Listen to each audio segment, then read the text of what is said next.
To call to order the Woodburn City Council meeting of January 27th, 2020. Please rise for the flag salute.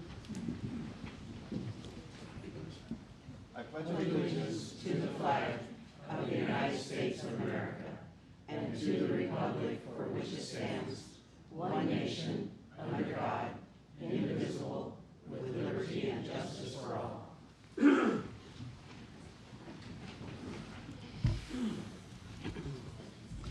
Okay, may we have the roll call vote, please? Councillor Cornwell. Present. Councillor Cabrales. Here. Councillor Carney. Here. Councillor Ellsworth. Here. Councillor Schaub. Here. Councillor Morris. I'm here. Mayor Swenson. Here.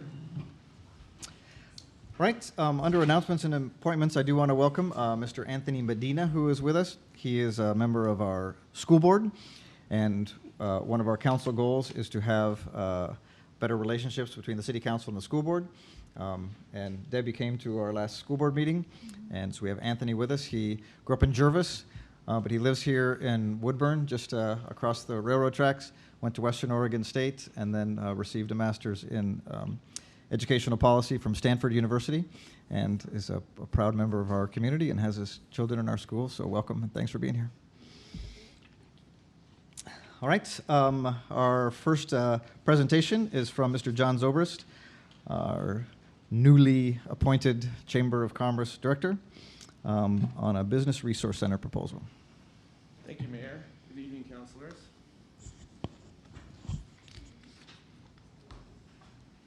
Actually, I should just sit here. Well, I appreciate you having me out tonight.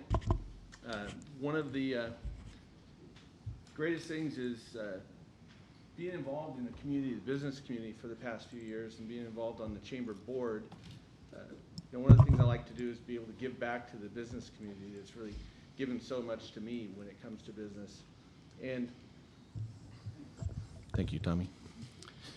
And to that end, I want to kind of go over a little bit of my discoveries and what we could do as a community and how the chamber could really be an integral part of helping the business community moving forward. So, coming on as interim director, my job was basically to get the lay of the land, get everything set up for a permanent director, and put us on the right track moving forward.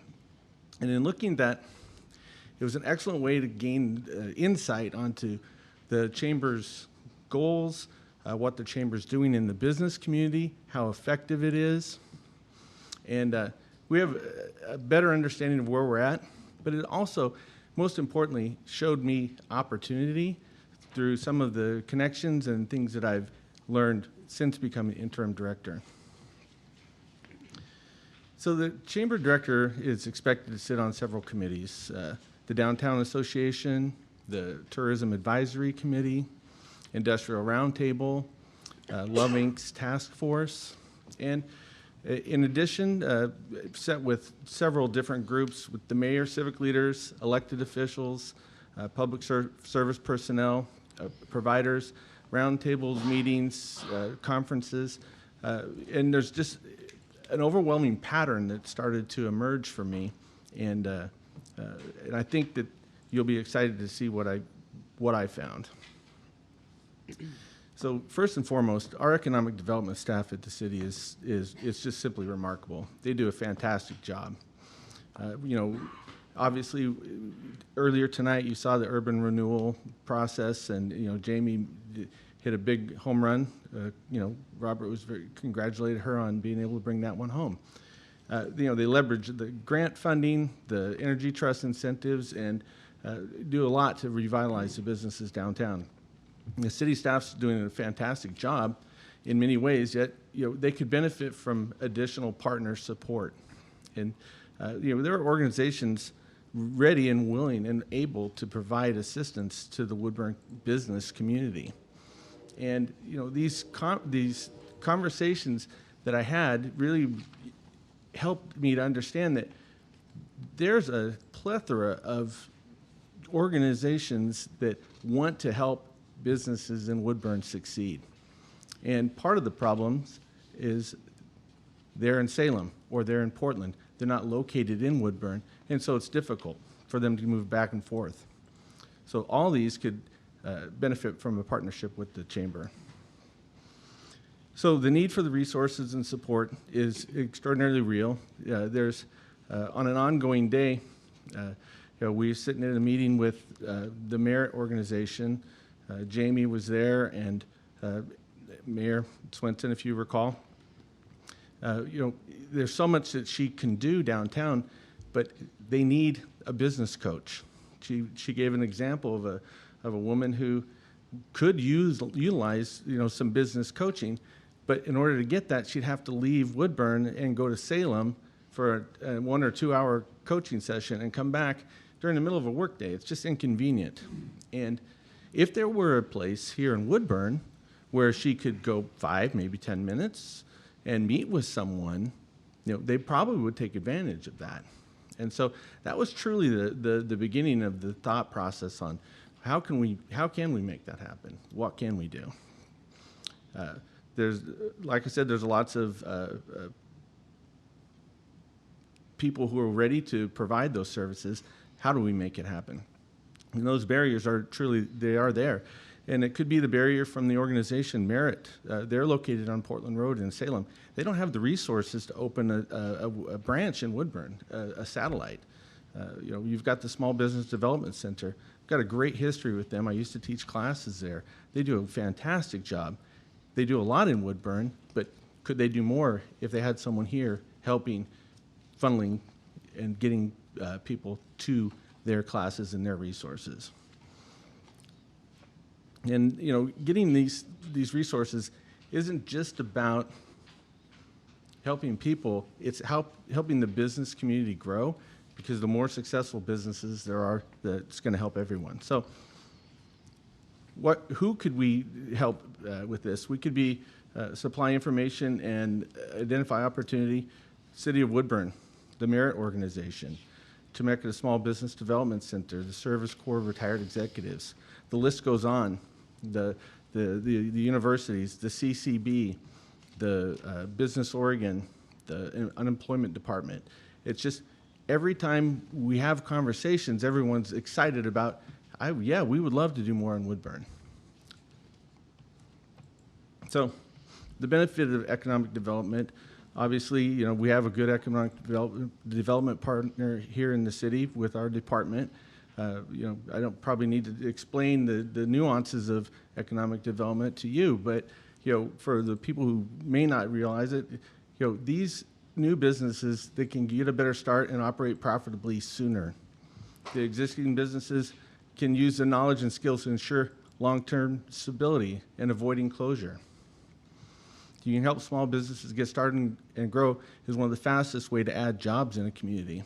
And we're the second largest city in Marion County, and the reality is, with all the growth we have, with everything that's coming, it's not just the businesses that are going to be in the industrial park, but if you're talking about adding thousands of more employees, there's going to be needs for services and things. So the true need today is going to be exponential in the next 3 to 5 years. So getting ahead of that curve is important. Successful businesses buy more products and services, additional jobs, additional paychecks being spent in the community. 10 new jobs, it means 10 more people are buying groceries. They're buying gasoline, they're entertainment. They're going to Tropola's newly remodeled indoor restaurant. Interesting study backing that up. I don't know if you can see this or make it out from where you're sitting, but the actual impact of 100 jobs, new jobs, and this is the University of Kentucky study done in 2018. In the service industry, as you can see, it's 100 jobs equates to 130. The impact is beyond just the number of jobs, because there's a trickle and a ripple effect when you do these types of activities, bringing new jobs to an area. And my goodness, if you go down to utilities, that's 420 jobs, 100 jobs in the utilities sector provides. That's an extreme, but as you can see, it's all a net positive result. So the solution. The Woodburn Chamber we can act as a facilitator to these economic development efforts by opening a business resource center. And we can supply these resources to all residents, not exclusive to chamber members. Anyone who has an interest in opening a business, where do you go? What do you do? Who can I talk to? Here's my problem. Pick a myriad of reasons why people would, avail themselves of services. Going back to the example of Merit or some of the others that have offices in Salem, if we had a business resource center here in Woodburn with a couple of breakout offices, maybe a conference room, in addition to supplying the information and then all the printed material from these organizations, if they want to come and meet, they could schedule and say, hey, we need to use the office for a private meeting between 2 and 4 on Thursday. And if we could supply that, it'd be great for them to have somewhere to come and meet without having to open a satellite office, at least initially. Working with the business community in general about what it takes to run a successful business, starting those conversations, really letting people know. Going into the schools, I'm a firm believer that we should do something in the schools, 7th, 8th grade, to talk about entrepreneurship and really do a much better job. Not that people are doing a bad job, but just really extolling what the positive effects of owning and running businesses could be. It goes on. I'd love to do something along the lines of a Shark Tank type of an event at some point, where people could get together and you could bring your business ideas, and there are local investors that would be willing to step in and help your businesses. And recruiting and filling the seminars for the classes provided locally. One of the examples that really hit home for me as a member of the interim director of the chamber, sitting with a chamber member, and they were expressing, I'm behind in my mortgage a couple months, and nothing to do with my business, but I have some problems, at home and some family things that I'm dealing with. I could really use some help. And that person goes to the chamber meeting, the greeters, and they say, here I am, here's my business, come and do business with me. They don't really share, their concerns. And it's like, if we do a better job, think of like 15, 20 years ago, nobody talked about depression or anxiety or, getting help. And today it's a lot more mainstream than it ever was. I'm sure there are people who would just keep it to themselves if that were what they were going through, but it's not, the stigma is not there. And in business, everyone tries to put their best foot forward, but if we create this community and the thought process behind it's okay to ask for help, it's okay to talk to other business owners, and you have to start with that end goal in mind, making it okay. And I think as we move forward, that's a true reality of what we can accomplish.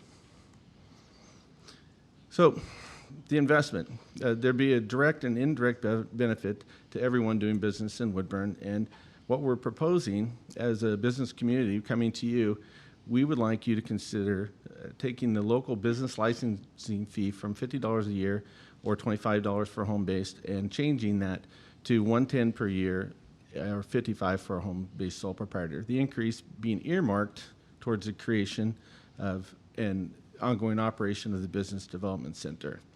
We could have it set up as a 10-year contract with the Woodburn Area Chamber of Commerce and operate this, and with an estimated income generated would be about $65,000 per year based on the current business licenses that are out there. We wouldn't want to replace the existing revenue of the chamber, but this would allow for the rental of office, conference space, staff person, additional advertising, community outreach, and any number of other positive things. So in conclusion, the proposal is unique because it solves several problems. It increases the chamber's relevancy in the community and with its current members. It's definitely a plus towards economic growth. It aligns with the city's stated goals. 3 of your stated goals on your, here, number 2 in your thematic goals: promote an environment that encourages sustainable economic health, maximizing our geographic workforce, cultural and community assets, Strategic goal number 4, develop innovative funding sources to help support the completion of capital improvement projects. That one's a little bit of a stretch, but this is an innovative funding source. It's a lot of a stretch. Yeah. Fair enough. And grow and support strategic partnerships for economic health. And with that, do you have any questions? Questions for our chamber director, Mary Beth? I'd like to know how the increase compares to what the business license fees in other cities are, our size, because this could be a big burden for especially home-based businesses. So as far as the fee going from 25 to 55 for a home-based business? And as well as the regular business. Okay. So in other areas, it runs the gamut. There are cities that don't charge a fee, and there are cities that charge, equivalent to what we're proposing. And so this is unique because no one is necessarily doing it. And I don't have specific examples of so-and-so is doing it, and this is the way they're doing it. Our situation is different in that we're stuck between Portland and Salem, kind of in our own little area, and we don't have the access to those people coming here and spending full time here working with us. If you're in Salem, you could drop by the SBDC at any moment, whereas here you have to drive 35, 40 minutes to get there. And so I think this is unusual in the way we're funding it, but if you look at what it will bring to those people, the person is starting a home-based business. Merit does their classes on a sliding fee scale, so you potentially could take QuickBooks classes and learn to operate your business and grow your business, and they're going to give those classes based on what you can afford to pay. And they also train the entire family. So, the additional $25 or $30 that they're spending, even one class and one participation would more than make up for that. And we would have that and be actively pursuing that here in Woodburn. And it really, I think, has an impact to help, a lot of the smallest businesses first. Mr. Mayor, if I might, most of the councilors know that I just went off the Chamber Board of Directors. I was on that board, I think, a total of 10 years over a couple terms. So I know that John's been working on this for a little while. Could you talk a little bit about the response from the business community and the level of support for the concept amongst those people who would be, in essence, funding the operation via the business license fee? Thank you. Yes, when we first started talking about this, I wanted to go and interview and talk with different business owners. And, overwhelmingly, all the business owners I spoke with liked the idea of a business resource center. They liked the idea of doing that. They, too, shared your concern that, okay, the funding, how is that going to work? And, one business in particular, he gives to everything. People come in and he donates to the teams, he donates to the nonprofits, he does that. And he says, I like this idea because everybody's going to be paying the $60, not just me. And with the chamber, it's a membership-based organization. The good things that we do amongst ourselves, it's limited to the people that are members. This would be every business taking a piece and helping move that ball a little bit further forward. And once again, the only concerns that anybody has really raised has been the fact that the fees. But after having a conversation for a few minutes and really, talking about their specifics of their concern, we generally are able to just come around and it's like, okay, I can see how that could work, and I can understand how come someone in that particular situation, like this one specific example, a person who had a friend who was starting a massage therapy business. She'd just gotten her license for massage, and it's like, well, that's an additional, $60 for her business, and that's, that's considerable. That one QuickBooks class, and the ongoing training and the support that you can get from these organizations is spectacular. It's the governor's office, the Secretary of State. They got the team of 5. They'll come here and they'll talk with businesses about all the different ways you can do business with the state. There's contracts that people can get that if they're a minority or woman-owned business, they can get preferential treatment for contracts. There's the DHS, they work with people to provide daycare and training and job. They help with the cost of that employee. There's so many resources that are out there, and as we move forward, it's like, wow, I wish we could really have a conduit to making this happen in Woodburn. And so, having those conversations, looking at the specifics, generally speaking, there's really no one, once we've had the conversation for more than 10 or 15 minutes, that has really said, I really think this is a bad idea. So you're all pretty much in agreement. Let me ask the city manager, I know we had this discussion when I was on my turf field thing, how much could we raise from, but am I correct in saying that most cities have business fees and they're in our range? The cities that I'm familiar with, communities I've worked in, all have business fees. I can't speak statewide. I think they're not uncommon. The city's business fee was in place when I started with the city, and it hasn't increased in at least 12 years. I know it was controversial at the time, and John and I have talked about that. I particularly asked John to reach out to those businesses that are still here that were concerned about it, and I think he's done that. Yeah. And I've also asked John to reach out to all licensed businesses in the city of Woodburn with an informational flyer about what the chamber is proposing.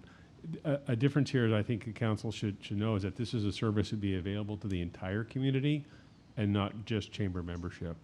So it would be administered by the chamber in the interest of all businesses in the community who would have access to those services. So I've asked John to, and we talked about even just a few minutes ago about generating that kind of outreach.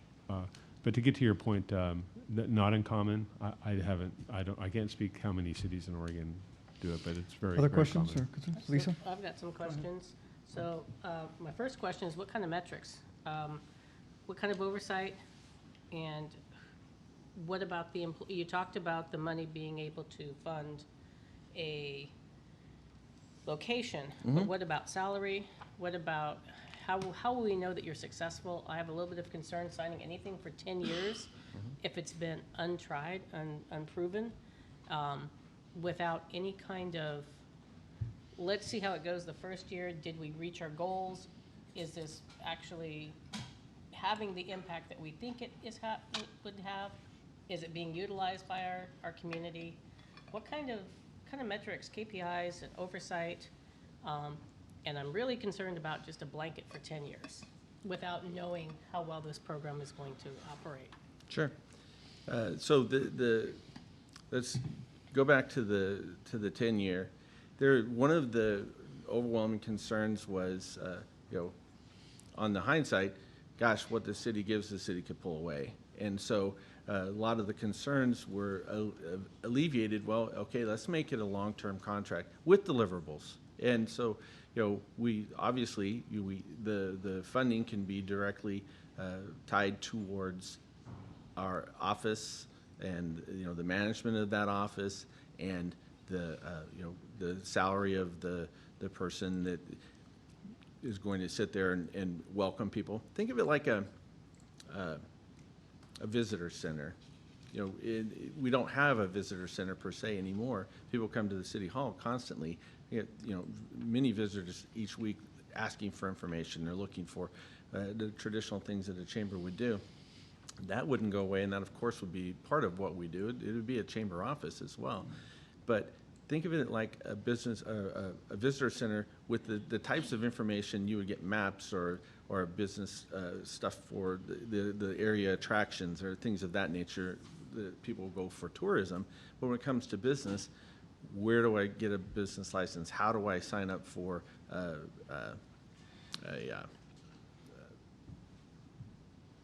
registered name? How do I do this? How do I do that? To where all these organizations would have their information available in there. We certainly could tie that to the success ratios moving forward. What does that look like? It hasn't been tried, to your point, but I think with the right implementation, we could have great success. But I wouldn't be opposed to whatever would be deemed reasonable by the council you know, what you would tie that towards and how it would be measured. Councilor Ellsworth, if I could jump in a little bit, John, if you don't mind. We've talked about modeling the program similar to the TOT agreement, where there would be an annual report back to the city council about the progress of the prior years, success of the program, the services are available, the plan for the upcoming year, kind of a business of an operations plan incorporated into an operating agreement that would come back to the city.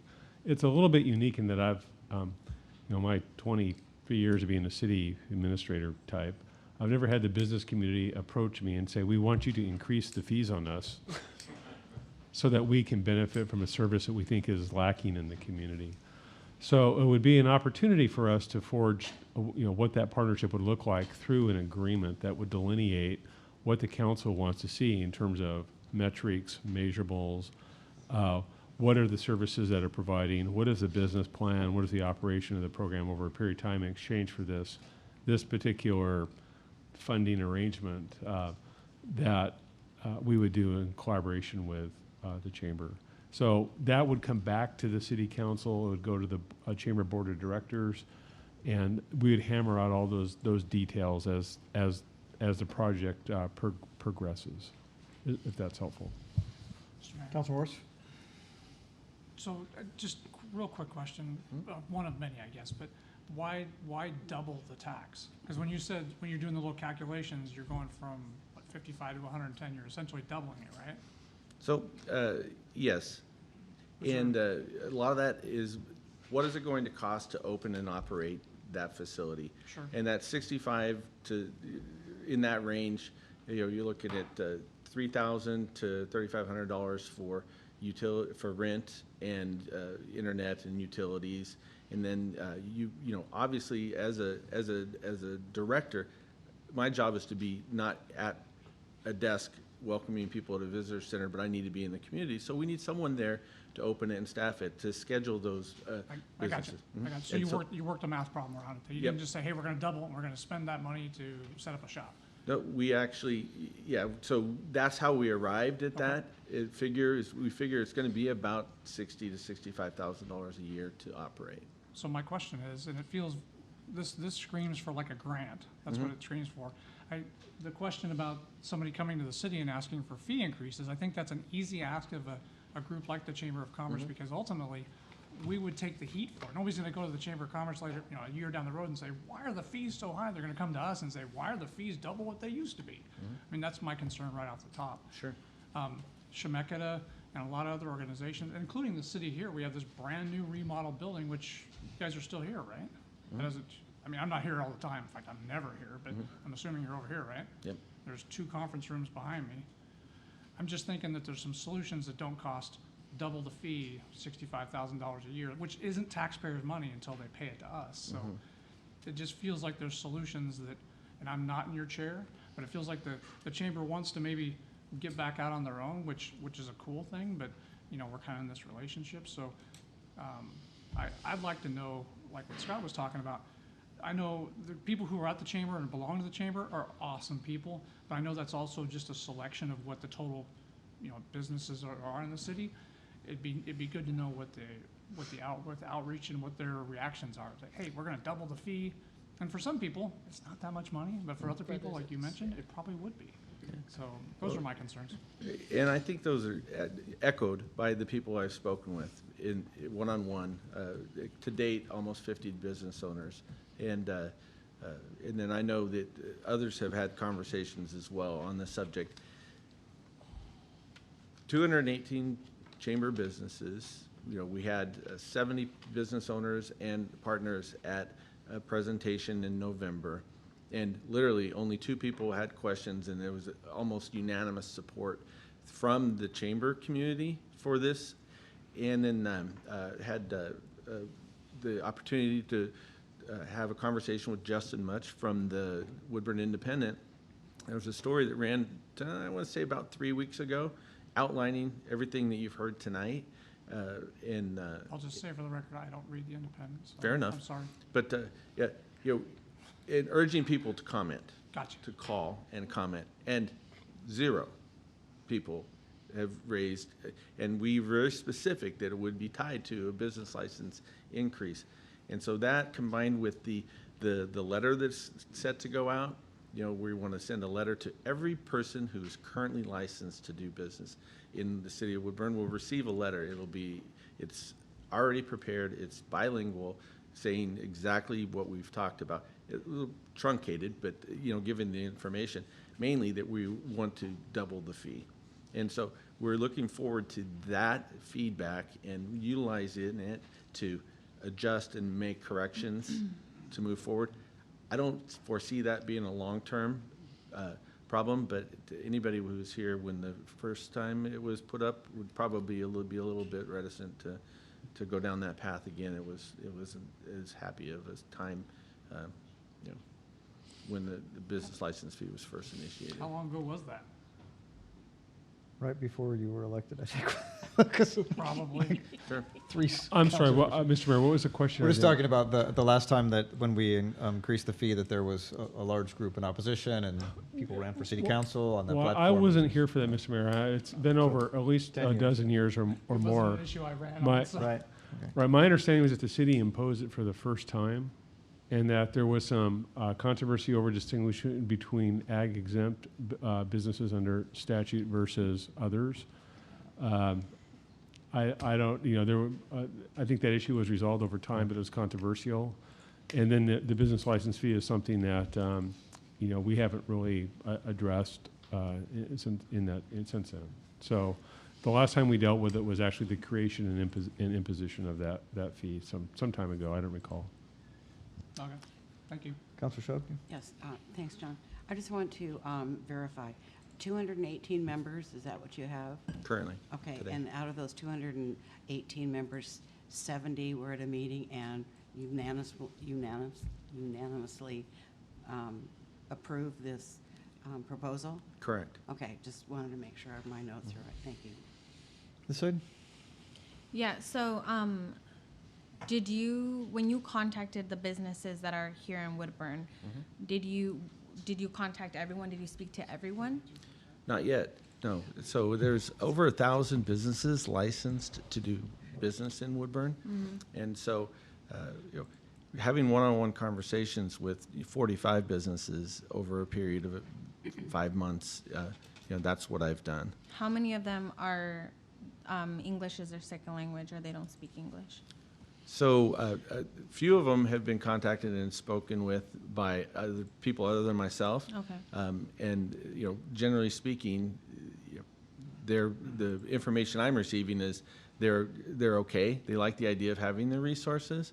You know, the Chamber's doing quite a bit right now. We just inked a deal with the Latino Business Alliance in Salem to have them come here and really do an outreach and work with us to really make inroads with the non-English speaking or first language businesses here in town. I work now, of course, with Anthony on the Woodburn Downtown Association.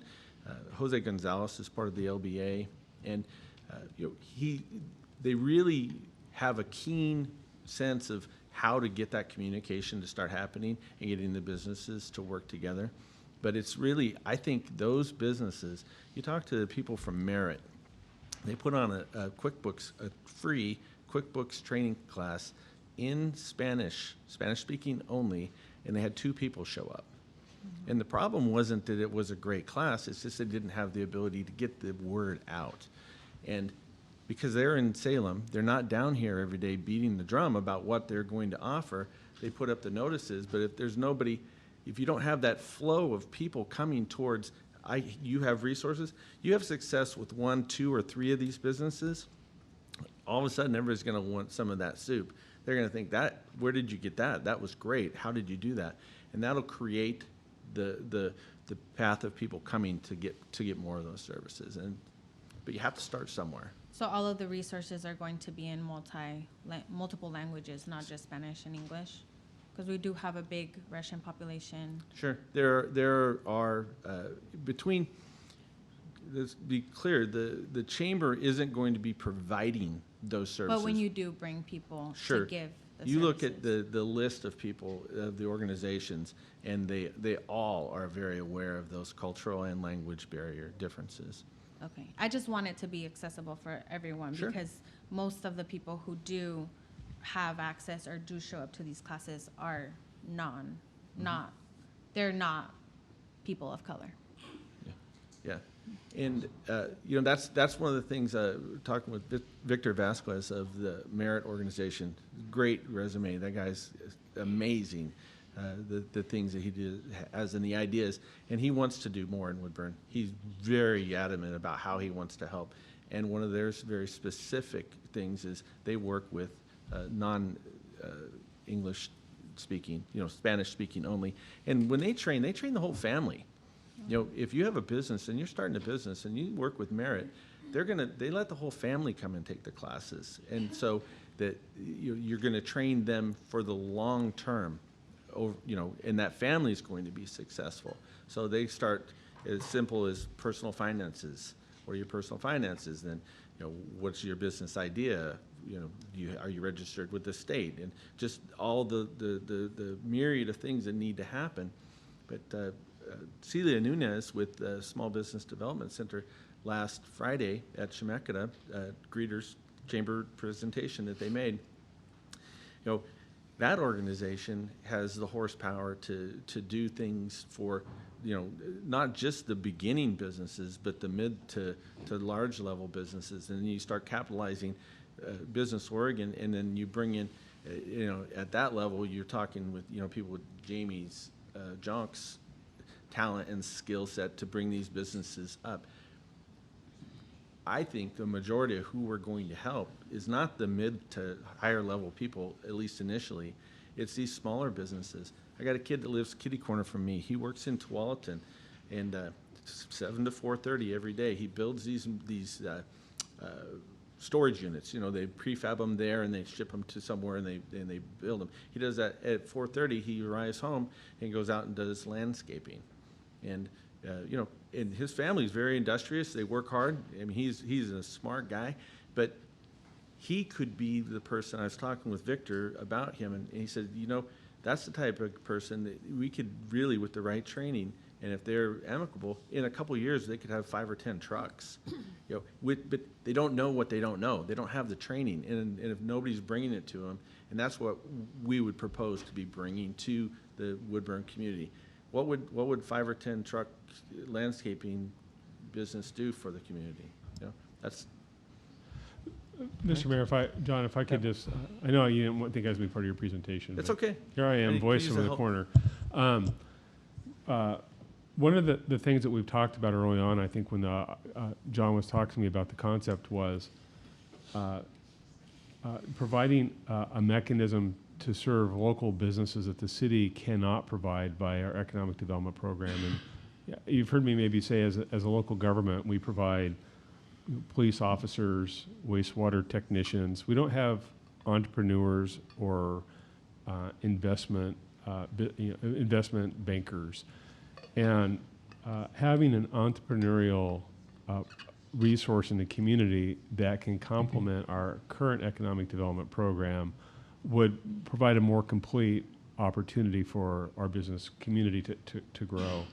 And critically, these small to mid businesses face barriers to accessing capital. That's probably the number one issue that we experience with our local business community, regardless of what language people speak. Accessing that capital is hard. And that's partly what the URA program is designed to do, is to meet with the market where it is to make a loan or a private investment to match our investment really viable. And so by building up the resources and capacity, QuickBooks, having loanable books that a business can present, or developing a financial plan that can be sustained with an investment down the road of private capital would be a really big deal for helping our smaller businesses employ more people and potentially grow. So from my perspective on this, that's the thing that we don't do as a city is we can't take a business, look at its operation. I'm not an entrepreneur. Yeah, I can't tell you how to do that. But there are services out there that could do that, and there's a real demand in our community that we struggle to meet here at the city. So that's why I asked John to come to the council tonight, because he's been talking about it, and I know that some of you have heard about it from just the circles you run in. Mechanically, and procedurally, from my perspective, I've asked John to reach out to those 1,000 people in our system to provide information, opportunity to feedback before the proposal advances, and he's working on that. Part of it is our issue in trying to generate the data he needs, but we're working on that. But then the other thing would be for the council to want to see a proposed amendment to the ordinance for the business fee. It would require an amendment to provide for the fee increase to fund the effort. And then there would be the development of a contract with the Chamber of Commerce for the administration of the program. That's when it gets into Councilor Ellsworth's questions about metrics and what's available and what is the accountability in exchange for this, and what are the services, do they fit the need of our community, and that kind of thing would all be delineated with reporting back to the city for the use of that money for this city council and however many city councils, and our agreements always have opportunities to get out. So if we get down the road in a couple of years and there's the resources are not serving the interest of the community, or the business community no longer feels that it's a valued exchange for the business license fee, then there's always opportunities to cross that bridge. And we would build language into any agreement with the Chamber of Commerce that would provide for that. So the 10-year consideration was based on, we talked about that a little bit, and to find a viable and sustainable location that you can sign a lease agreement on, establish a program and investment, not just year to year or 2 or 3 years seem to be as viable as saying that they can make a commitment in exchange for a better price for a facility over time. But that doesn't mean that the agreement wouldn't have an out in it, built into it somewhere. So that was the piece I wanted to add just for your information. Okay, well, to sum up, as dreamer in chief here, the other thing that excites me kind of about this program is, having a center like this. When we were first discussing this, we had Victor Vasquez from Merit, and I always listen to him because he has a master's from Harvard University, and so I'm sure he's pretty smart. But he's coming back here way overqualified for his job, but helping small businesses in Salem, and wants to reach out to Woodward. He said in his work in Texas that they involved universities in this kind of thing, right? So John and I walked down to Pacific University, and a month later we had a meeting with the dean of the business program at Pacific University, the dean of the business program at Chemeketa, and they started talking not about just about this concept, but like if this concept was going, then pretty soon maybe we're operating like a degree in business from Pacific University right here in Woodburn that then would work with this kind of thing. So I like the futuristic part of this idea. So. And it was surprising that the amount of willingness of the potential partners to come to the table and really be here was almost overwhelming at first. And it's refreshing that so many people want to do this work here in Woodburn. And the question is, how can we make that happen? And if, once again, I have nothing but the utmost respect for our economic development department at the city. It's top notch. You guys already know that. It's just that there's stuff that we can do that, add and become an additional partner to their efforts as well. All right. Thank you very much, sir. You bet. Thanks, John. Thank you. Thanks, John.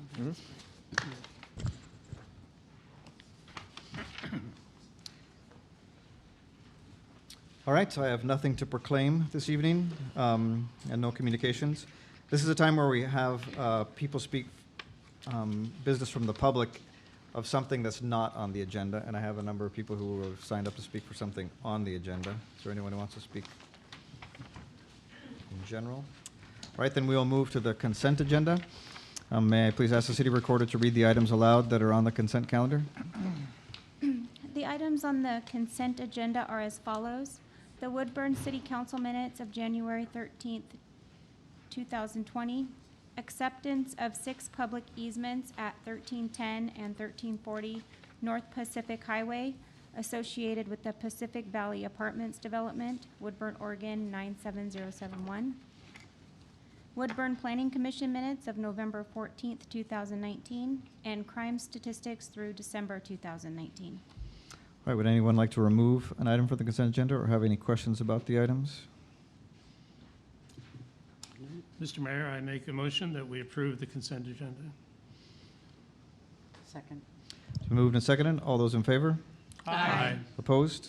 Motion carries.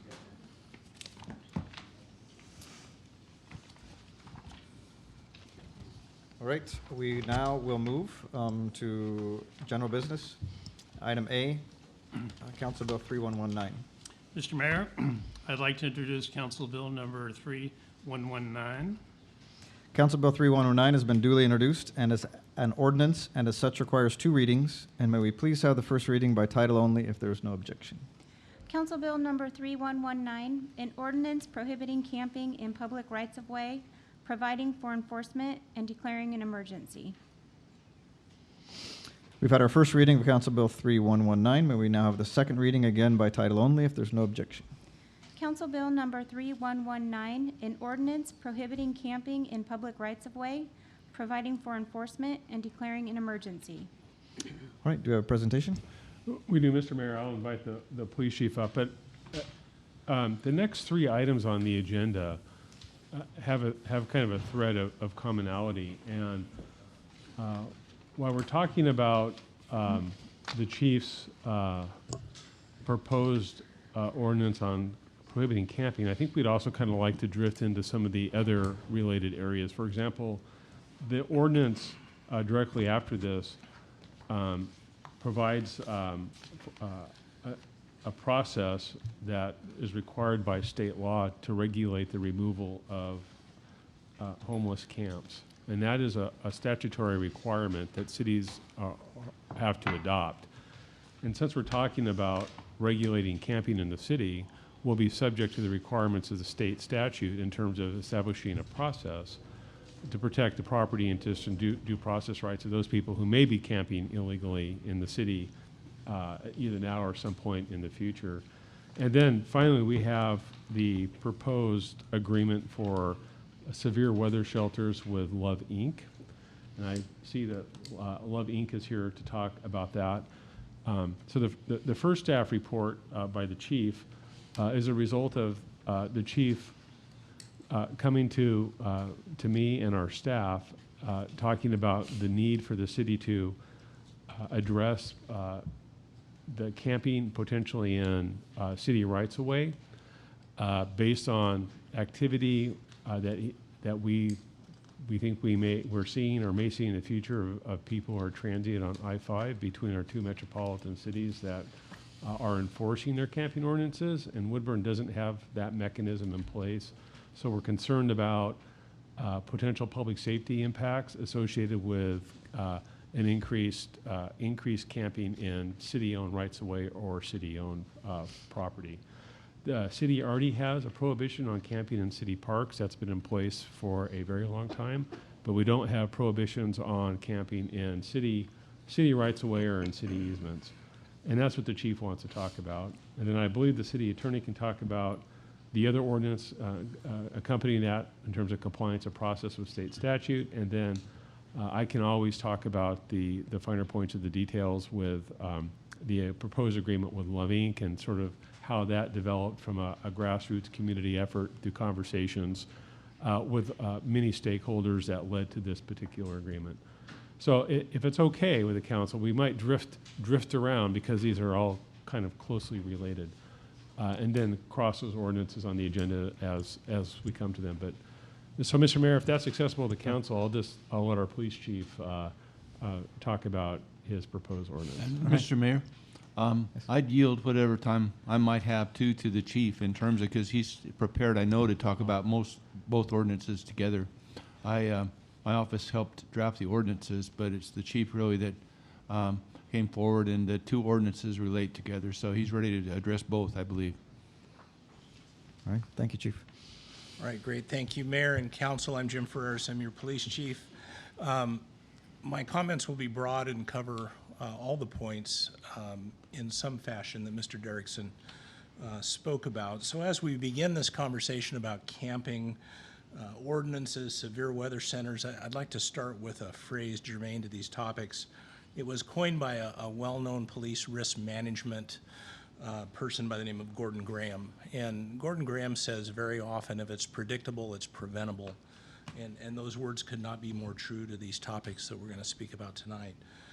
We have a unique opportunity here tonight to address homelessness from a combined, multifaceted approach through both a humanitarian and compassionate effort as well as through a non-criminal accountability piece. This opportunity involves entering into an agreement with Love Inc. that you'll hear about a little bit later. Excuse me, to operate a severe weather center for those people less fortunate who need a place to sleep out of the elements in severe weather. But it also includes giving your police department the necessary tools to address camping on public property and camping in public right-of-way, in addition to adopting a procedural process related to the removal of camping sites from public property that's required by Oregon law. As I've personally witnessed, working both in Portland and Salem previous to my time here in Woodburn, those cities have had many failed attempts at addressing homelessness. As the problems in those cities continue to grow, placing more pressure on those affected populations, I'm confident that our homeless population will increase and that Woodburn will see more camps surface within our city. I'm concerned about the public right-of-way concerns and the public safety concerns regarding camping on public rights-of-way. These so-called camps erected on public rights-of-way make the passing of pedestrian traffic, including disabled pedestrians, dangerous, difficult, and unsafe. Just last Friday morning, a 47-year-old homeless woman sleeping in a driveway was killed in southeast Portland after being run over by a driver backing out of a garage. So these incidents are real and they happen in areas around us, and we certainly want to prevent those from happening in our community. The compilation of trash, uncontained food, and human waste accumulating from these camps create public health and safety issues that we need to pay attention to. I'd encourage you to feel free to Google Salem and Portland homeless camps in public right-of-way and click on the Images tab. You'll see photos from those two cities describing exactly what I'm talking about. Currently, the police department has little in the way of laws or ordinances to address camping in public rights-of-way and on public property. In a joint effort, my office and the city attorney's office have worked together to craft these proposed ordinances that are before you tonight. We believe them to be legally sound, conforming to state and federal laws, as well as recent court decisions in the federal appellate courts. If passed, these ordinances will give your police department the necessary tools to preserve public safety with respect to the issues of camping on public rights-of-way and on public property. Based on my 40-plus years of police experience in this state, working in Woodburn, Salem, and Portland, I can say with some affirmation that if we wait to address these issues, it will become more difficult, or perhaps too difficult, to wrap our arms around the problems that come from this type of behavior. I really believe it is better to be proactive and adopt these ordinances now as opposed to waiting while the problem grows and manifests itself, thereby causing us to be reactive as opposed to being proactive. Gordon Graham's words that I mentioned earlier at the beginning of my comments really resonate with me about the issues that we've talked about tonight. All of this is preventable. It's predictable. We have public safety and public health concerns that are real and that are before us. And if we can help prevent those by having some tools available to us, it'll make for a better, safer community. So I'm happy to answer any questions you may have. Questions for the chief? Will there be any penalties or anything to anybody that is removed from any of the camps? If the ordinances, besides removal, are invoked for essentially unlawful camping, there's a non-criminal infraction that's handled here in our municipal court that could be invoked. So in other words, a citation could be issued to the, How much? to the person. Do you know? I'm not sure what the fine structure is. Well, that to me is kind of like they already are homeless. How are they going to pay for that? What resources do they have to pay those? So that's a great question, Counselor. So as defined by law, in the staff report, it's explained in some detail. We would have procedures. In other words, if we were going to address a homeless camp that wasn't an emergency where there was a life safety issue, but if we were going to address a homeless camp, we would post it for 24 hours minimum. We'd notify social service agencies. We'd have proper resources lined up. So it isn't just booting people out of their camp and off we go. We actually put thought and time and effort into it and bring resources to bear. In my experience, it's worked very well to bring social service agencies with us to the camp cleanup. And so they can do that interaction with the people who may be displaced out of their camp and find them some shelter or some place to go. Okay. And with that, when it does happen, you are equipped for like anything with like mental health issues or like substance abuse, things like that? That's part of that whole social service piece, so we would bring those partners together and have them actually go with us. Okay. Mr. Mayor? Yes. Counselor, I think a specific answer to that too, the chief touched on it, but the ordinance talking about the state law and camps basically has both a unlawful camping provision in it, which would be a citation, it would be civil, the maximum, but it would depend on what the judge decided to do. At the very maximum is $250, but it's also set up very clearly, anticipating that there are a lot of situations where it would not make much sense for the chief to cite someone in the court for $250. And so it's very clear in that ordinance that an alternative is simply to follow the state law, post that it violates the ordinance because it's not where camping is supposed to occur. And then there's also a pretty specific process in the state law that's required, again, by the legislature, where you give notice so that people can reclaim their property. And so in that situation, it's always going to be, as it always is with an ordinance, it will be the police department, code enforcement division that has discretion in terms of what to do. But we set it up very specifically, anticipating that there would be many situations where it wouldn't make sense to cite a bunch of people into municipal court, and that's not probably what would happen. We're more concerned, probably, frankly, about tents blocking sidewalks, tents blocking wheelchair ramps. That's the other ordinance. That's the right-of-way ordinance. That's not a camp. And basically people with a tent on a freeway ramp, which you see in Portland, not just for drivers, but for the people in the tent. You know, I mean, that's just something that we think is very much a safety issue. And that's why we put that in the right-of-way camping ordinance. You have two ordinances, one for camps with an alternative penalty, not just a citation, it's a very good question, but also following the procedures and just debating the camp after we follow the procedures. And then the other would be more immediate, which would be for the safety of the right-of-way. Mr. Mayor, I might add too, if it, is that the general practice of compliance at the city is one of seeking voluntary compliance first.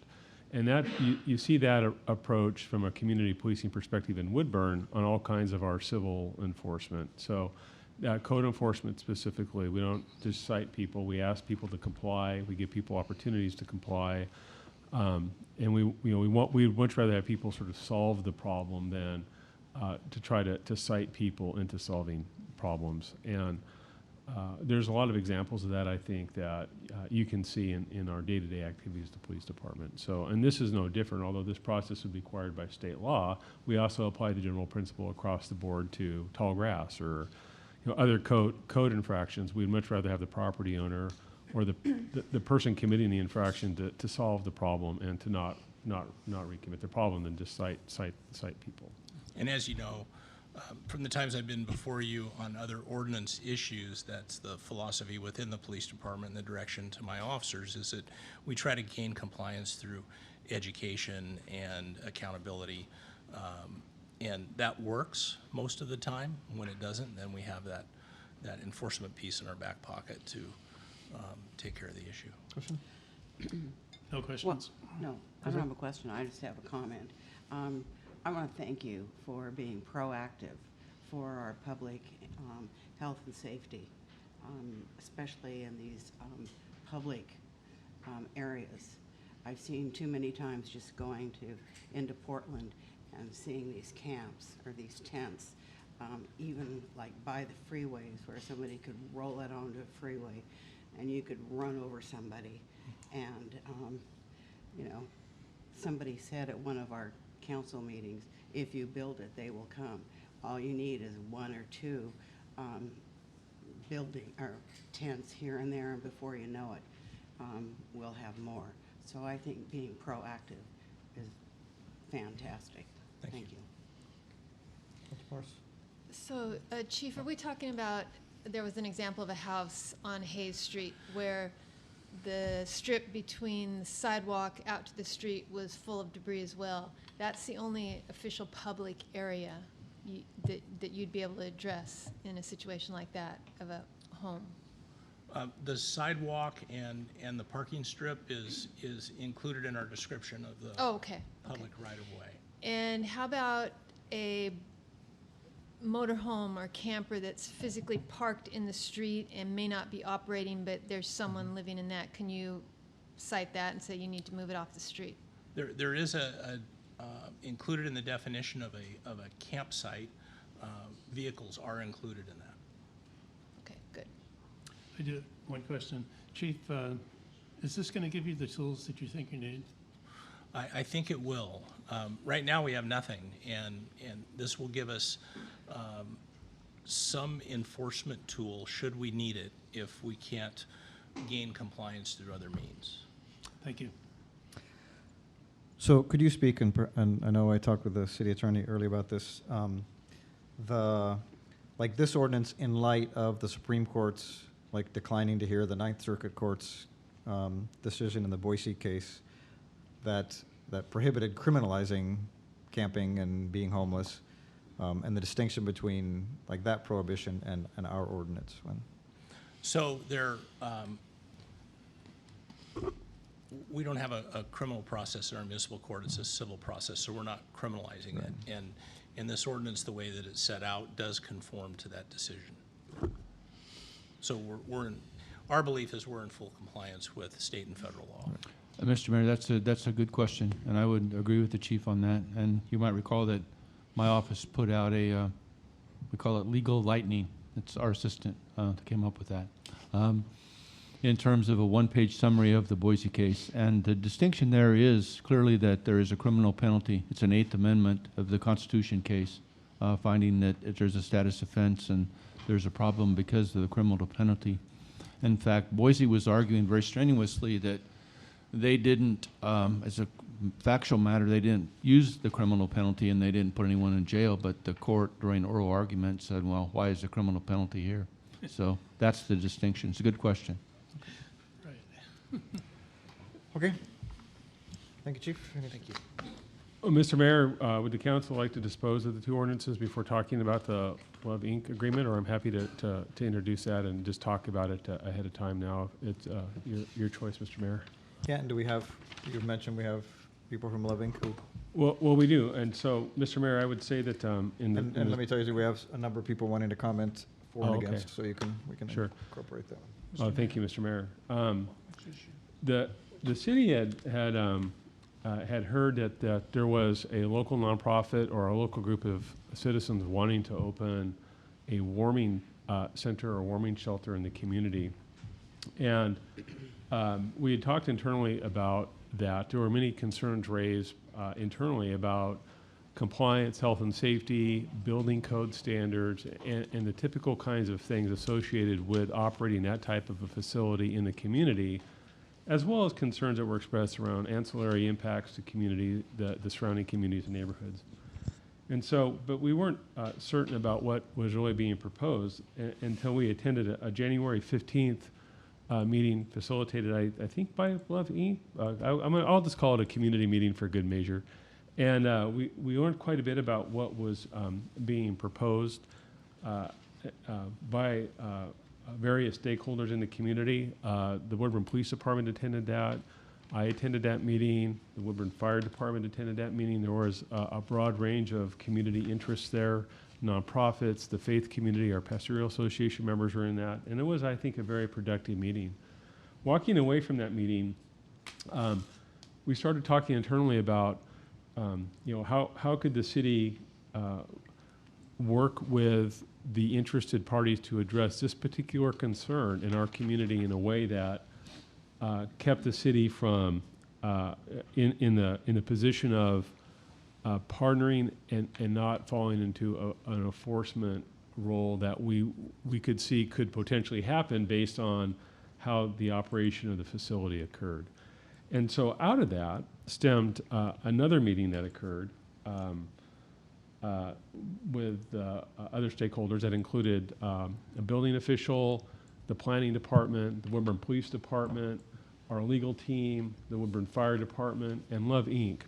to talk about the concerns that we had and also concerns that were coming to me from other community members about potential impacts of a facility in their neighborhood, how we could mitigate those concerns and provide a service that was needed for residents who are residents of our community on cold nights. And so some of the details of that agreement are outlined in my staff report, but Mr. Mayor, I'd just like to touch on a few of them that I think address some of the concerns that have come to me since the Woodburn Independent article about the program. And I have heard from quite a few people who have concerns about the city partnering in a venture such as this.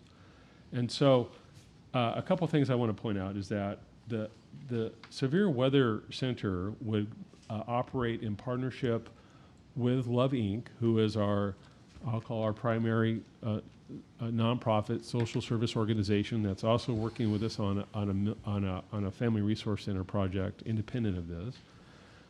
That center would become viable only when the weather predicted temperatures below 32 degrees and only between the months of November and March. That there'll be multiple facilities that pass fire inspection, fire life safety issues are addressed. There'll be adequate access and escape from these facilities. I think that's an important concern to address. The facilities that are identified as suitable are not going to be advertised. They're going to rotate around the community, and the people who participate in those, our residents that are needing shelters in those nights, will collect at transportation points, such as the maybe out at the transit center on I-5 or other places identified where they'll be transported to the facility and back to the site of transportation where they were picked up. There'll be training for volunteers. There'll be information available for other services that may be needed for people who are utilizing these the shelter service. There'll be notification of emergency response providers as well as the city for when these facilities are activated and when they are deactivated. The doors will close at 7 in the evening and won't reopen until 7 in the morning.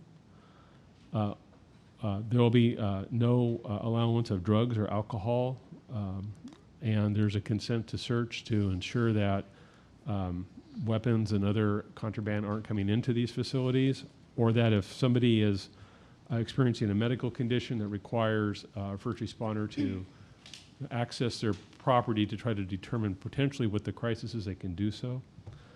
And then there's a variety of other types of just operational things addressing this that are designed to ensure a safe operation for the facility and also to mitigate any potentially negative impacts to the surrounding community. Love Inc. has agreed that they would ensure that when the centers are deactivated, that there is a cleanup and an observation, if you will, or a walk around to ensure that people are not staying at the site, that the site becomes into another use, whether it be a church or whatever, that people have gone back to their locations from where they've originated from. And because of that, and because there's a sense of urgency, I talked at the last city council meeting that we were putting this up as a priority. There was a sense of urgency that potentially life could be in jeopardy because of predicted cold temperatures that were occurring during these conversations, that we would expedite this arrangement. And that is all memorialized in the agreement before you tonight. The other thing is that the city will agree to give Love Inc. $10,000 upon approval of this. Love Inc. believes that they can raise funding to operate this beyond this first year, but the money is intended to help the areas comply with what I would call fairly stringent criteria in this agreement, so that if there's a facility that requires a lock on a door, or the repair of a window, or the installation of an exit sign in order to meet fire life safety requirements, there'll be some working capital to accommodate that as a startup program. And then we'll cross the bridge, I think, in the second year of operation about the success of it, the funding availability of that particular program. We can also revisit criteria. I mean, I've heard from people who felt that the criteria were too stringent, and I've heard from people who felt that the criteria were not stringent enough. But I will say this, that I think it's a rarity where in the short amount of time we've worked on this, that we've had so many interested stakeholders engaged in proposals such as this, find a path to address their concerns in a manner that would allow this program to come into effect in a way that they would not oppose. And if you look at the criteria that we've established and the operational procedures mandated under this agreement with a valid, real nonprofit organization that is accountable to the city under the agreement, we feel like we've pretty good that our concerns have been addressed. And so with that, Mr. Mayor, I think I know that there are Love Inc. representatives, the co-directors and comedy team and is here, and others, if you want to hear from them, or I'm happy to answer any questions about criteria or sort of how we got here. Yes, Counselor. You said two different things as I heard it. You said pick up and drop off. I think communities where these warming shelters are going to be picking them up and bringing there is one thing, but not taking them back to where you originally picked them up at might be the concern. So are you going to drop them off back where they got picked up, or you're just setting them out and saying? Thank you for the clarification. There's one of the concerns that originated from the city side was that the shelter would deactivate and people would camp out or stay in the neighborhood waiting for the next night for it to open, creating neighborhood concerns about that. So we decided that the best way to address that would be to rotate around, both because these are private facilities that also have other functions in the community, so they would share the burden, but that people would not collect through neighborhoods to find places that they could meet at a designated area in the city, approved by the city, and then transported to wherever it may be open that night, when the temperature is predicted to fall below 32 in between these months. And then either return to the site or to another place of their origin, I guess. The other unique thing too is because the city operates the Woodburn transit system, we also can provide free transportation from the city to people accessing the pickup or drop-off sites. So if you want to go to a shelter that's been activated on that night, you can get on the Woodburn bus for free if your destination is the pickup site. And then you can also get on a bus for free if your destination is somewhere else within the community leaving the site. And so the goal is to provide multiple opportunities for people who are already here to return to wherever they originated from, or taken back to the drop-off site, but not stay at the facility or in the surrounding neighborhood waiting for that to reopen. That we want people to come to it and then return back to wherever their location was they originated from, to address that public safety concern specifically. But thank you for the question. It's a good question. Other questions before we can hear from some speakers, or we can ask now. I have a couple questions that might come up. I actually park in front of a warming center in Salem, and when that warming center wasn't open, the tents formed in the strip in front of my car. So I'm glad to hear that the warming centers will move and that there will not be the opportunity to camp out, waiting and hoping that they will open. But I did have a couple questions. What about a lot of the homeless people that have pets? Will pets be accommodated, or will they be able to come? Under our agreement, service animals will be accommodated, but pets at large will not. Okay. And there are a couple reasons for that. The first one is that having the resources and available to accommodate pets, kennels, food, access to vets, is a step that is not, it doesn't seem to be a manageable step for the program at its launch. It may be something that could be considered based on need and practice down the road. The other concern is a public safety concern. And one of them is that if a first responder or a volunteer shows up, will they have to encounter animals at large, or can they access people potentially who need assistance without having to deal with the animal? And how will the animals interact with other potential animals? So until a policy or a practice can be developed to accommodate personal pets or street animals, we need to think that through well. And so that, I would say, is, other shelters do accommodate pets, and I understand the need for that, but that doesn't seem like a viable option now. Would probably get in the way of trying to launch this program quickly. And the next question I had you're going to pick people up and drop them off. Oftentimes, the homeless have a lot of belongings that they try to carry with them, and they're not willing to leave their belongings behind. I can imagine some challenges with trying to get their belongings to the shelters. Is that a consideration that we've taken into account? Seeing a nod in the. Well, that's not something that I don't know if I could answer. Seeing a nod in the audience. Okay, I can't speak to that. I can say that in terms of belongings under the agreement that's proposed, there will be the personal property will be secured at the door, and access will be restricted during the course of operation. Now, what all that property is, I can't tell you. But of course, the concern is that we don't want people to be able to access contraband throughout the course of their stay. And one of the conditions is that whatever you bring in gets stored, and you can retrieve it on your exit. But that it will be secured in the course of its operation. And then also, you're also consenting to the right for your property to be searched as well, either by volunteers or other first responders that may have a need to try to inspect for whatever reason. My concern was more with the volume. Again, I work in Salem, and I do see, their entire world might be 2 shopping carts, and that's a lot of stuff to try to get to a warming shelter. I can't really address that. I don't think the agreement addresses the volume. That will be up to the operational capacity of either the facility or the transit provider, or however that works, I would think. I can foresee that being a concern at some point. And then finally, the question I had was gender and children.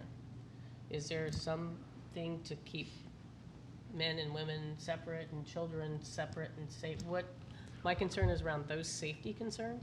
Yeah, unaccompanied juveniles are reported, are provided to the police potentially as runaways. So if you're a minor and you show up and you don't have an adult guardian, then we're going to call the police department and interact with that young person to sort of find out what's going on and what a proper referral is.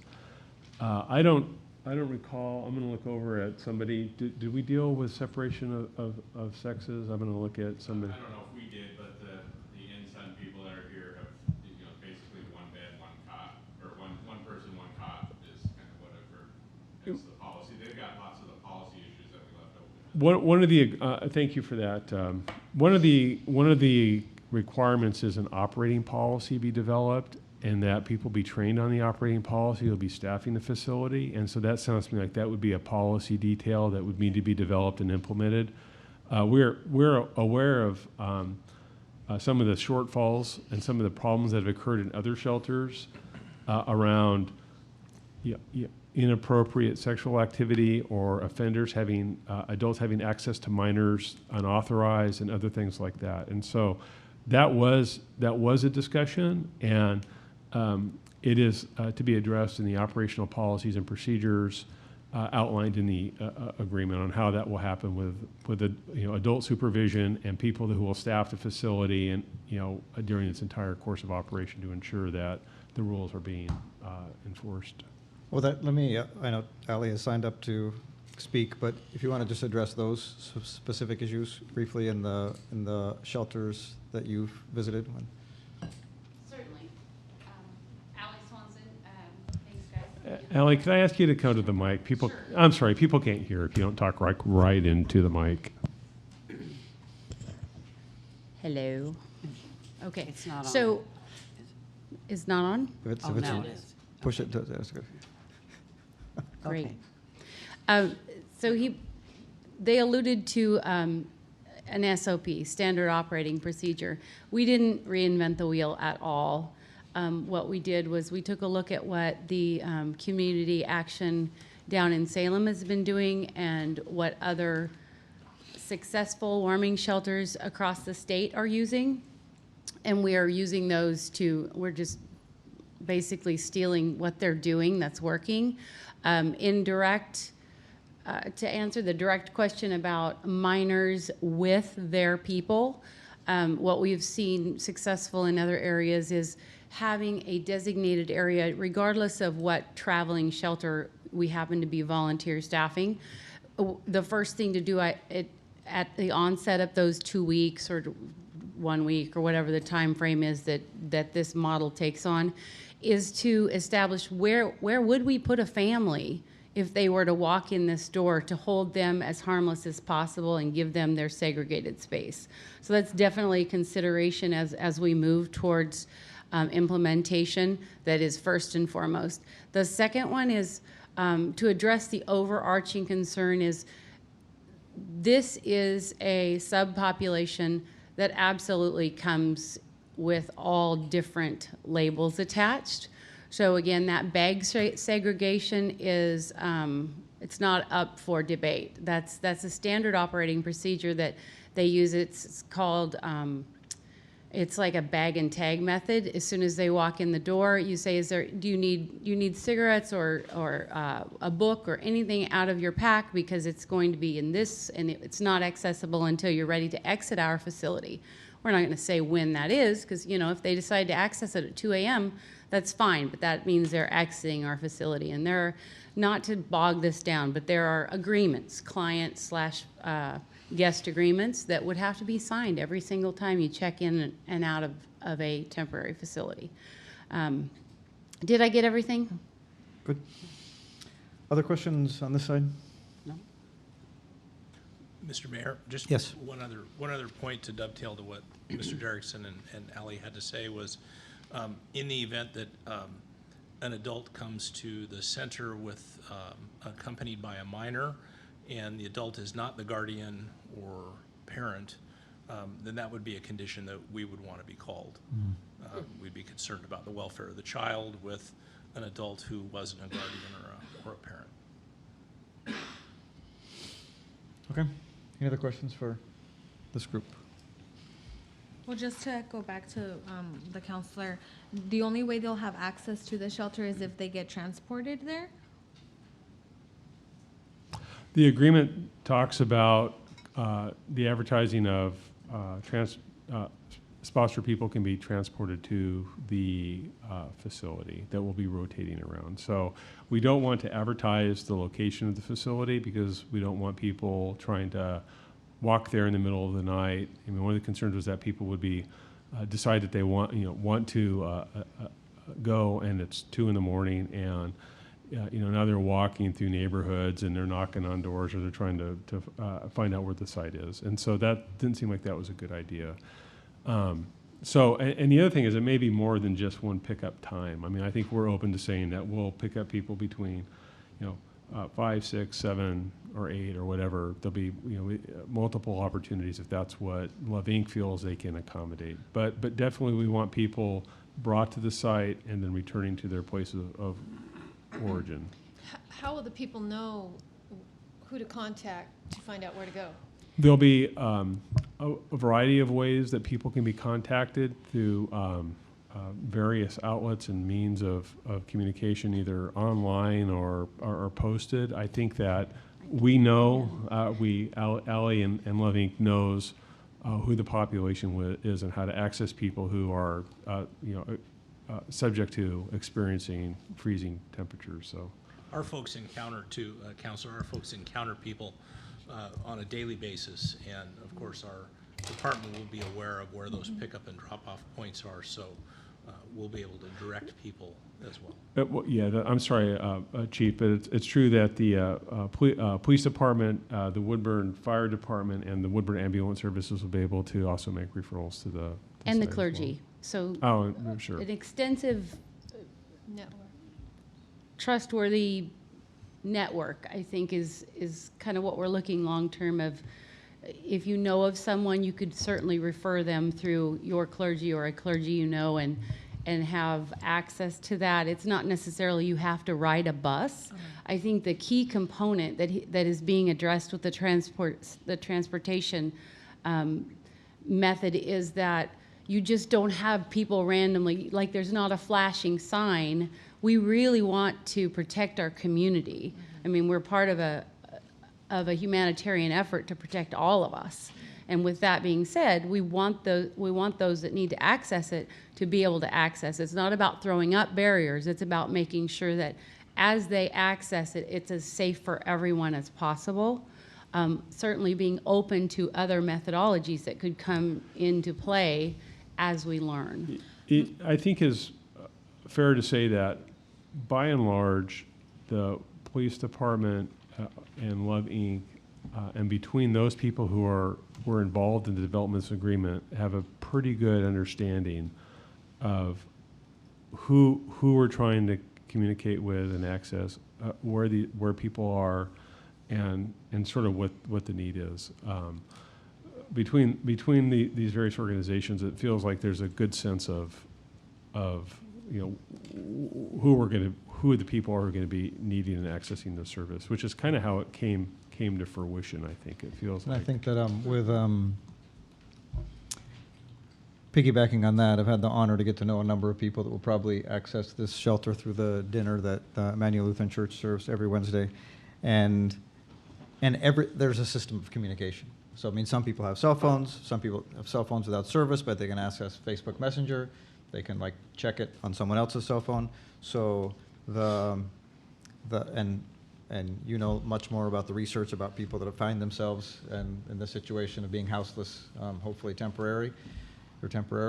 And there's a culture and a system that people are really helping each other out. That's kind of tear-jerking when people are, like, how about I know so-and-so's over here.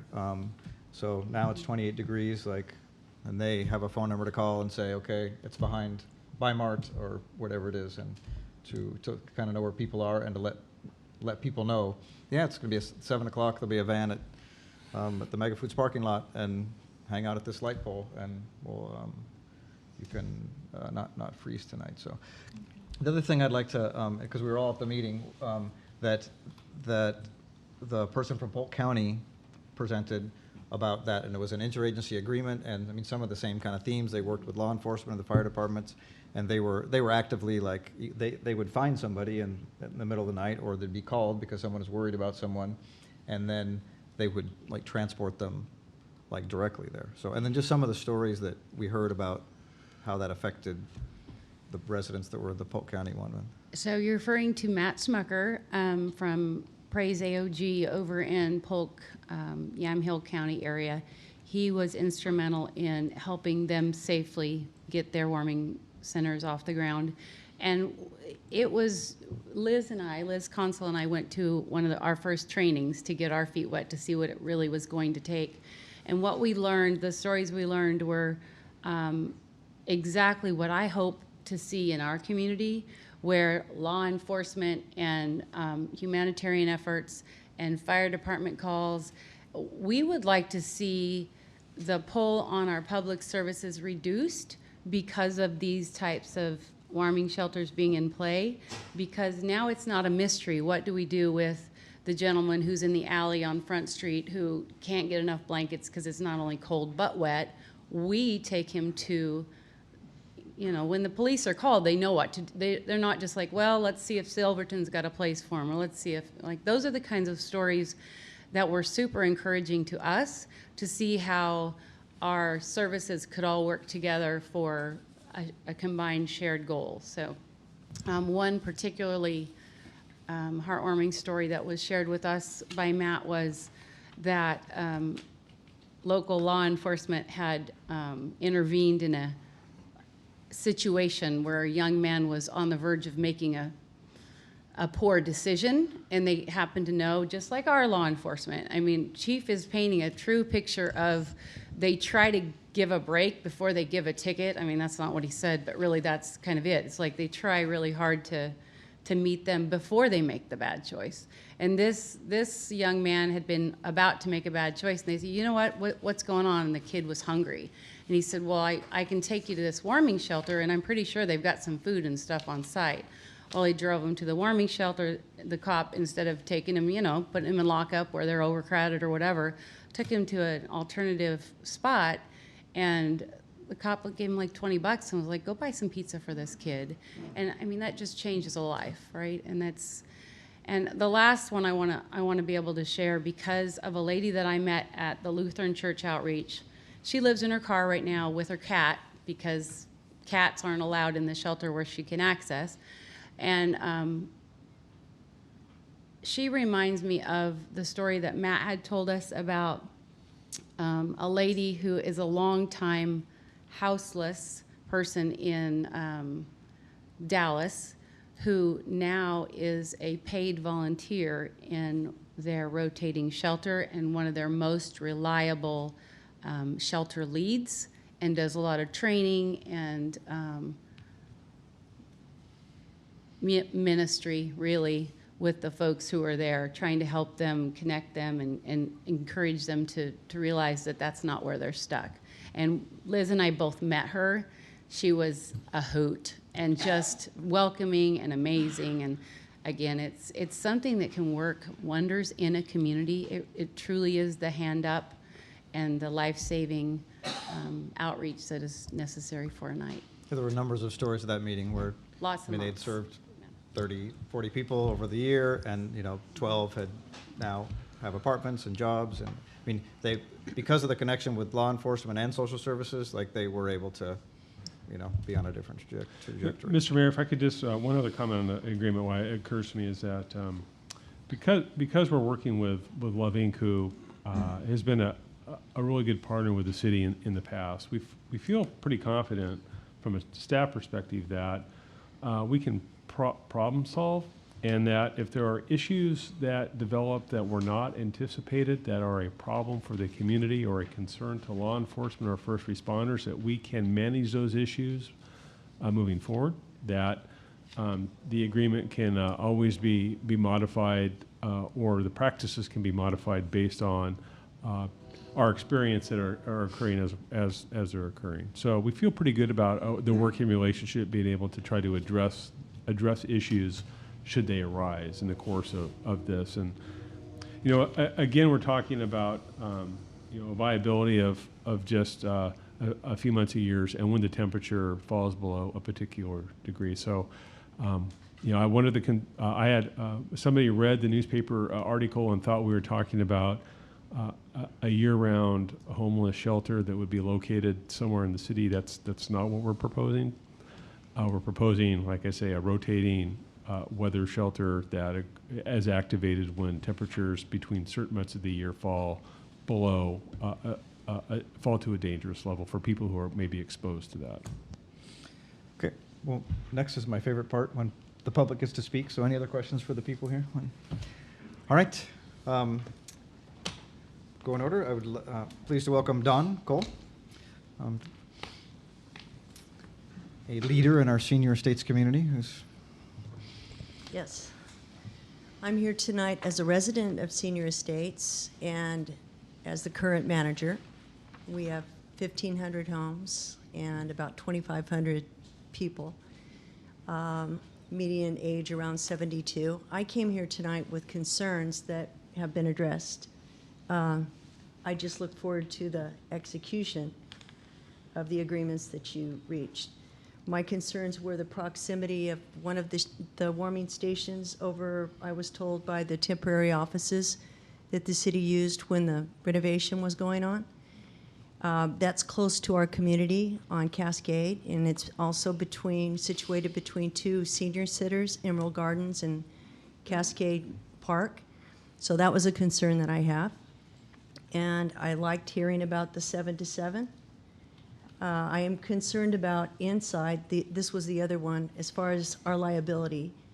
You talked about the funding being limited to, sounded like windows and doors and locks. And I'm wondering if that would limit our liability should a crime occur inside where somebody was assaulted or, Mr. injured. Mayor, normally I don't interrupt people's time, but I think I'll just, with your permission. Yes, steal those some of were your my time. concerns. Because I didn't address the liability concern, and I probably should have done that. In the agreement, you'll see that the facilities that will be inspected and approved for this particular use will have to carry a degree of liability insurance. And the city will be indemnified under this agreement or the operation of that insurance is part of that. So the taxpayer's exposure to potential liability that results from the operation of these facilities will be covered at no additional risk to the taxpayer or the public. Thank you for raising that issue. I almost forgot. No, you bet. And I thought it was a great idea as far as rotating it around so that there aren't concentrations of people, because we've had recent incidences in the estates with drugs and crime, and yeah, I think those were good points. Thank you. Thank you. Randall? You can say your last name out loud so I don't munch it. So state your name and address. My name is Randall Solberg. I live at 2365 Umpqua Road in the Estates. I'm not only a citizen of Woodburn, I'm also an employee. I'm a very qualified employee on public safety and building safety. At this time, I can only think of 2 facilities in the entire city that would accommodate this kind of a facility and meet code and fire life safety standards. One of those is the Estates, and I can assure you we will never allow our facility to be used. And the other, well, there are a couple more. The schools, but because of security concerns, I'm pretty sure they will not allow it. The other thing is, every community that has implemented this type of program invites more homeless people into our community. I am currently, the chief can verify this for you, I have been assaulted by a homeless person during my employment at the city. I have also been broken into by homeless people based on the officer's theory who came and investigated, and had about $8,000 or $9,000 worth of tools, equipment, and property stolen by homeless. And I believe it is wrong for the city to encourage any more homeless to come here. When you put this out on social media that these pickup stations are available, you're inviting additional homeless people to come to our city. And you need to be prepared for that. I don't think the police chief wants it. I don't think our fire department and first responders want that. I think that we have considerable responsibility right now just for the homeless that we have here without inviting others to come. That's pretty much all I have to say. Thank you. Thank you, sir. Stephanie Wells?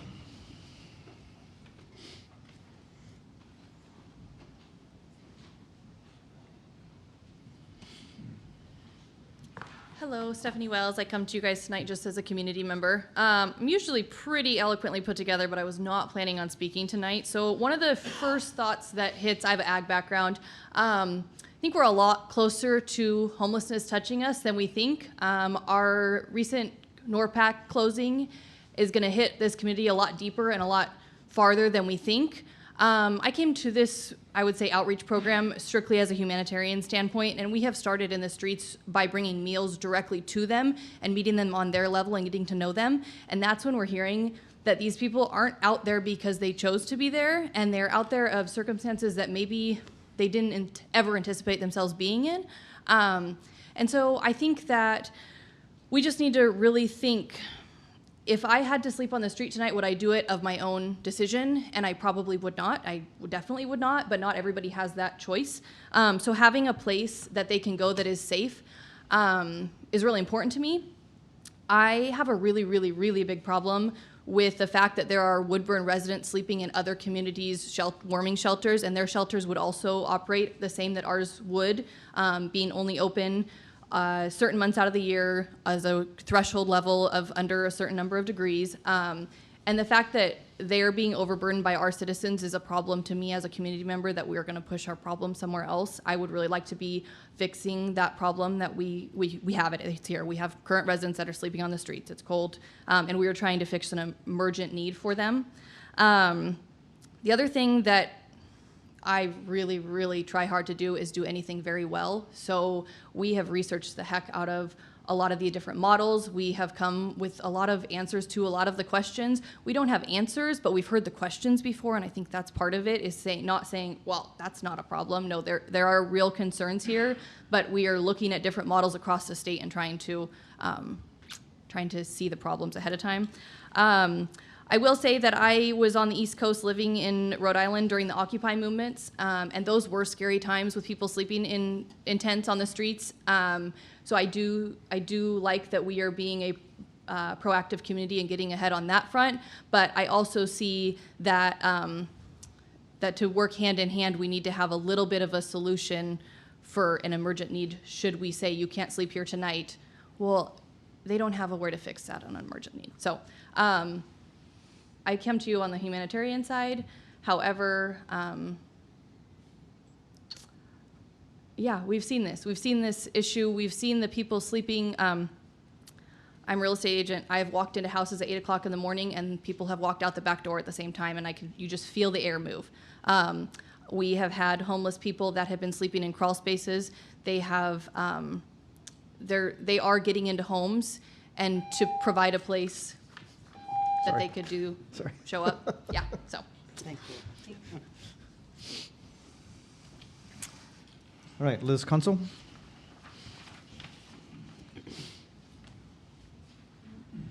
Hi, good evening. I'm Liz Consul.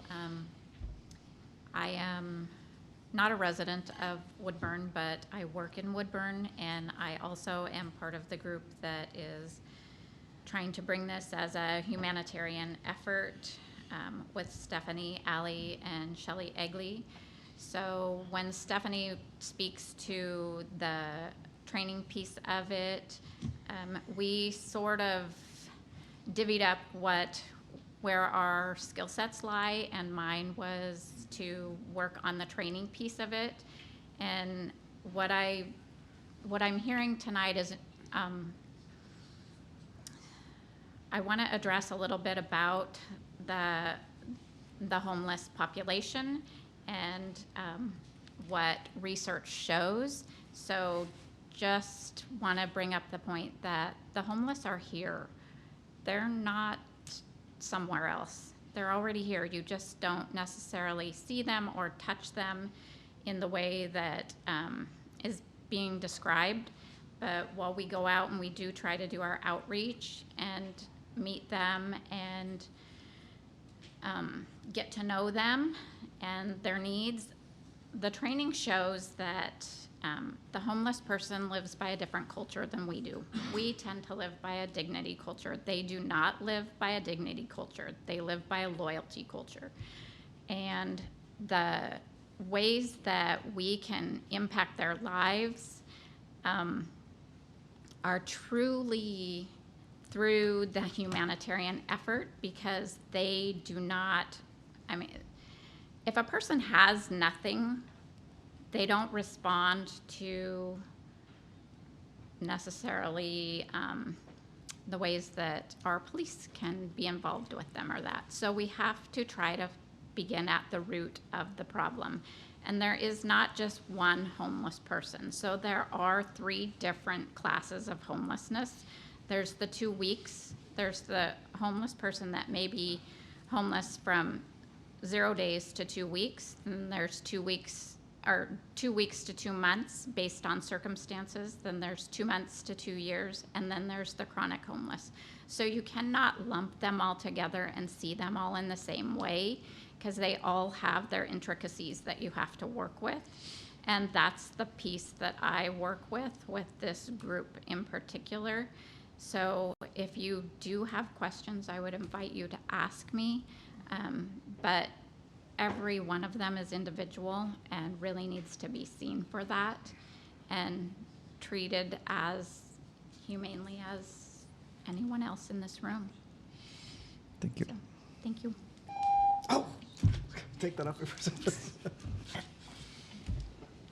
Okay, questions or comments for any of the speakers, or back to questions to the city manager or the chief of police?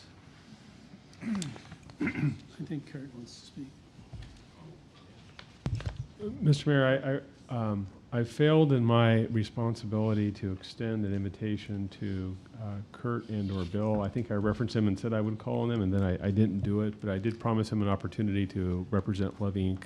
as this agreement, so. Was the mayor, I'm only going to agree to that because Bill wore a tie and he got dressed up to come here, so I suppose we can, yeah.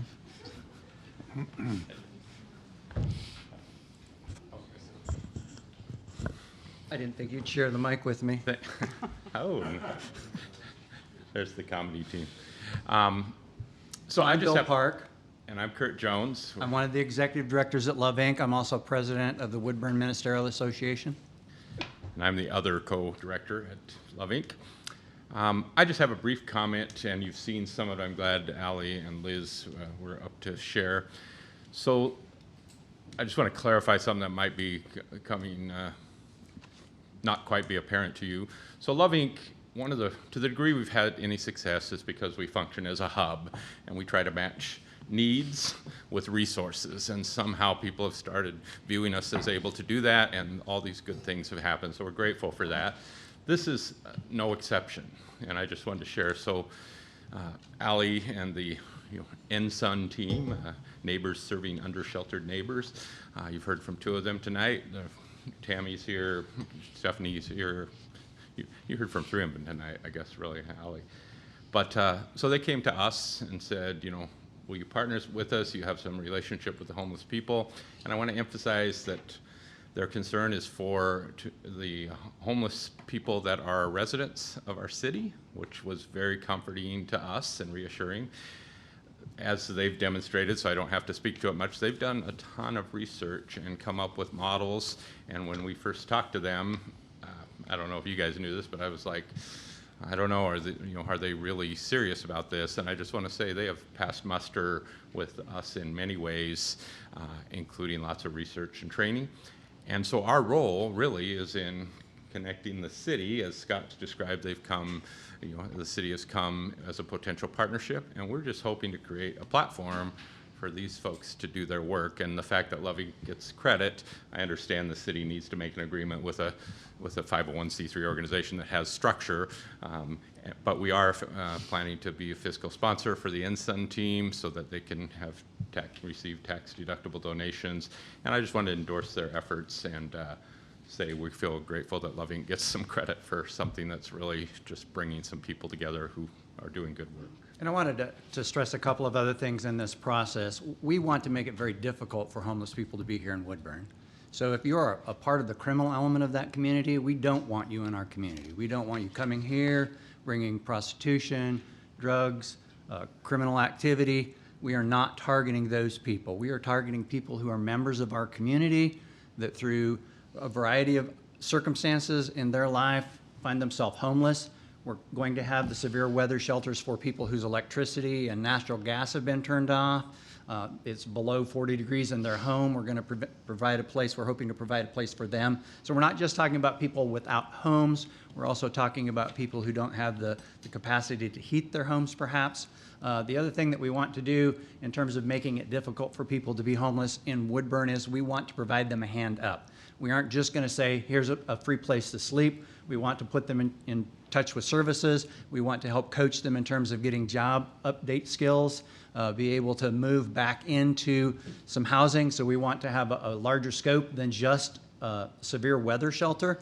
We want to have transitional housing, and we want to have sustainable housing on the future. We're working with Marion County Housing in part of this process. We're working with the county commissioners to work through some of this. So it isn't just an isolated element where we're just saying we're going to open a shelter, let everybody come in. We are targeting a specific group within the houseless community, and we are making that a part of an overall plan to help these people get into sustainable housing. I just want to make sure that that was clear. I'm not sure we clarified that this evening in our presentation. And if I may, just to hit check on that, so there's really two groups. The group that doesn't, that is chronically homeless and doesn't want to change. The reason it will be difficult to be homeless in Woodburn is because there's nothing here for you. We don't want to serve those people. We don't want the gentleman's comments about, as they sweep the homeless camps in Portland, Salem, there'll be a lot of people coming through. That is not our target. And then Bill mentioned the ones that do want to help. We want to create an infrastructure that we can walk alongside and help them. In the middle, there's a group that would like not to be homeless, but they cannot own or enter housing because of a challenge, either substance abuse or mental health issues. And again, Allie and her team have done some great work on providing resources. The policies that Scott referred to which you will see as they're developed, if you're interested, have a lot of help, because we want to, helping someone get into a home when they can't maintain that isn't really helping them. So we've got to deal with the other issues first. So in any of those three scenarios, God willing, it would be difficult to be homeless in Woodburn. Kurt, if I could tack on to that. See, again, this is the great part of sitting where I sit, is I get to jump in on everybody's presentation. But the other threat of homelessness, or people at high risk of losing their homes in the community, that is a significant portion of our community and efforts, and very startling statistics associated with our school district in terms of the number of children who are, I guess, for lack of a better term, clinically homeless. People are moving from garages and being shared and couch surfing at young ages. So one of the questions that has come to me is, well, what is the city's policy and practice around trying to address the housing, the general housing need? We're talking about people who have no shelter, but there's also a very significant portion of our community that are at risk from losing shelter. And so it ties back into the Family Resource Center project that we're currently working on to develop federal funding for a center that will provide domestic violence services, mental health treatment, that will provide resources to try to address people where they are in an effort to provide stability so that maybe we can keep people in their homes, and also provide solve problems for people who might also become a concern later on with law enforcement, for example. The city has also been working diligently to expand the opportunity for multifamily housing and single-family housing development in Woodburn to try to address market conditions on rent. We've got literally thousands of units of housing that we've worked pretty diligently towards being able to incorporate into our city limits. Hopefully that will help address and stabilize rental rates when supply can maybe tick up to try to better match demand, provide a different kind of pressure in terms of rental costs. We have the utility assistance program that we're funding, that we participate with, a means-tested program that's provided by Loving in partnership with the city. We don't want people to lose their homes because they don't have access to utility services, for example, an ability to pay issue there. The city partnered with Farm Worker Housing on a real estate transaction that created the Farm Worker Housing on Park Road. We're very proud of that project. It was a beautiful addition to our community, and the city was pretty instrumental in providing an opportunity for that to happen. And we've also provided other support for affordable housing development in the city in terms of infrastructure and public works types of efforts to sustain those projects. So holistically, we're looking at everybody in the spectrum in this community the best we can as a city with the tools that we have. Granted, our tools are not always good as a local government on this particular socially complicated issue, but we do have a strategy that we've been pursuing, consistent with the agreement that we brought to the city council tonight. So I just felt that was going to be worth reiterating this evening. So any other questions for Bill and Kurt while they're up here? I got a question. All right. Probably the only question that anybody in the room wants answered is how are you going to determine where the locations are going to be? So part of that will be through a process. We're going to have the fire marshal come and inspect potential locations, make sure that the exit signs are right, all of the Is that the fire marshal that was up here? Just, I don't know that for a the fire fact. chief was here, Fire yes. chief.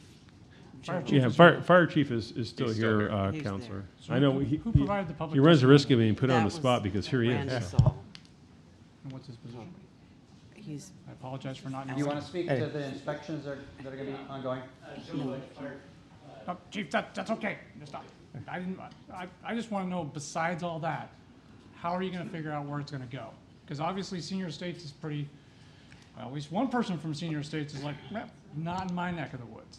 And so. Right, so that's part of the process that we're going to be doing, making sure that the neighborhood is okay with that, making sure that the facilities are safe, making sure that we have transportation for the people into and out of the area, making sure that there's not the opportunity for them to migrate into the community at large. So there's a number of locations that are really in commercial areas, not in residential areas. So we're looking at that sort of stuff in concert with the chief of police, in concert with the fire department, making sure that the access, in concert with the city, making sure Building codes, planning, everyone's part of that. So, Counselor, someone made a comment earlier that the old City Hall site was under consideration. As far as I know, there are no currently identified locations that have been considered. From the city's perspective, in the course of our conversations, we want locations that can rotate, that are close to the populations that we know exist that could take advantage of this. There are a few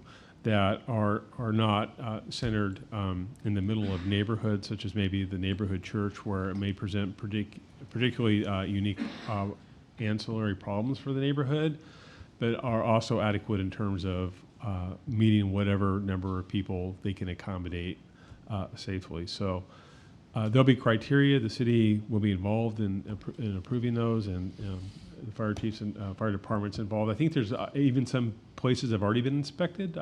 Maybe I made that up. I don't know. So maybe a short answer. Chief is saying to, yes. To Eric's problem. Yeah, short answer is that it's a coalition of the willing. It's not a short answer. Yeah, it is. Well, site selection is a. Let me finish my train of thought.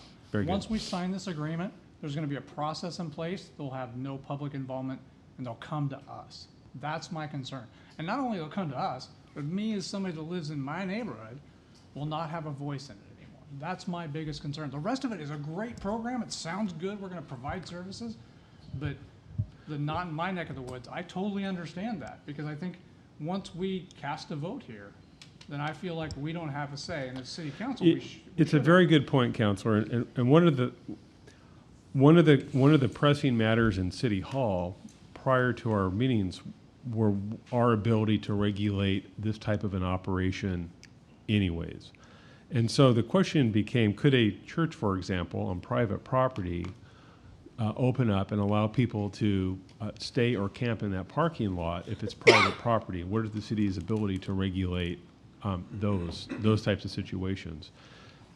And so having thought through that a little bit, we felt that it would be better to partner and create criteria that could best address the concerns that we had than try to deal with ad hoc efforts of motivated, well-meaning community members to address this issue in a way that may create more problems for the city. So our goal was to try to address the concerns and mitigate them through an agreement, than have to try to respond to I don't know what the term is, but anybody with a space that they are willing to open up tonight. What are we going to do about that? So this felt like a more reasoned and responsible approach for the city to engage in that level, as opposed to falling into that enforcement piece where we're showing up at 2 in the morning to a church and potentially red tagging it at 2 in the morning because neighbors were concerned and we show up and there's an issue. So we like to avoid the situation where the city is enforcing and showing up in a different role than what's being suggested tonight, if that's helpful.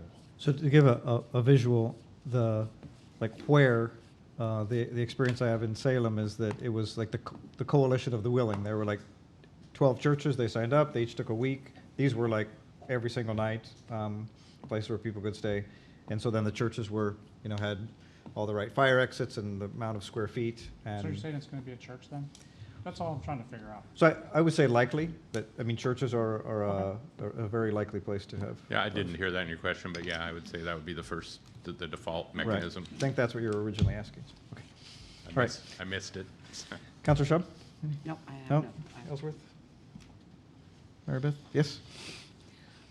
Most of them have lived through bad snow periods where even I-5 gets shut down for a week. Are you telling me that you'll take them in for 7 to 7, then kick them out in the snowdrift? I mean, that's pretty brutal. I don't know how you're going to work around that when it does happen.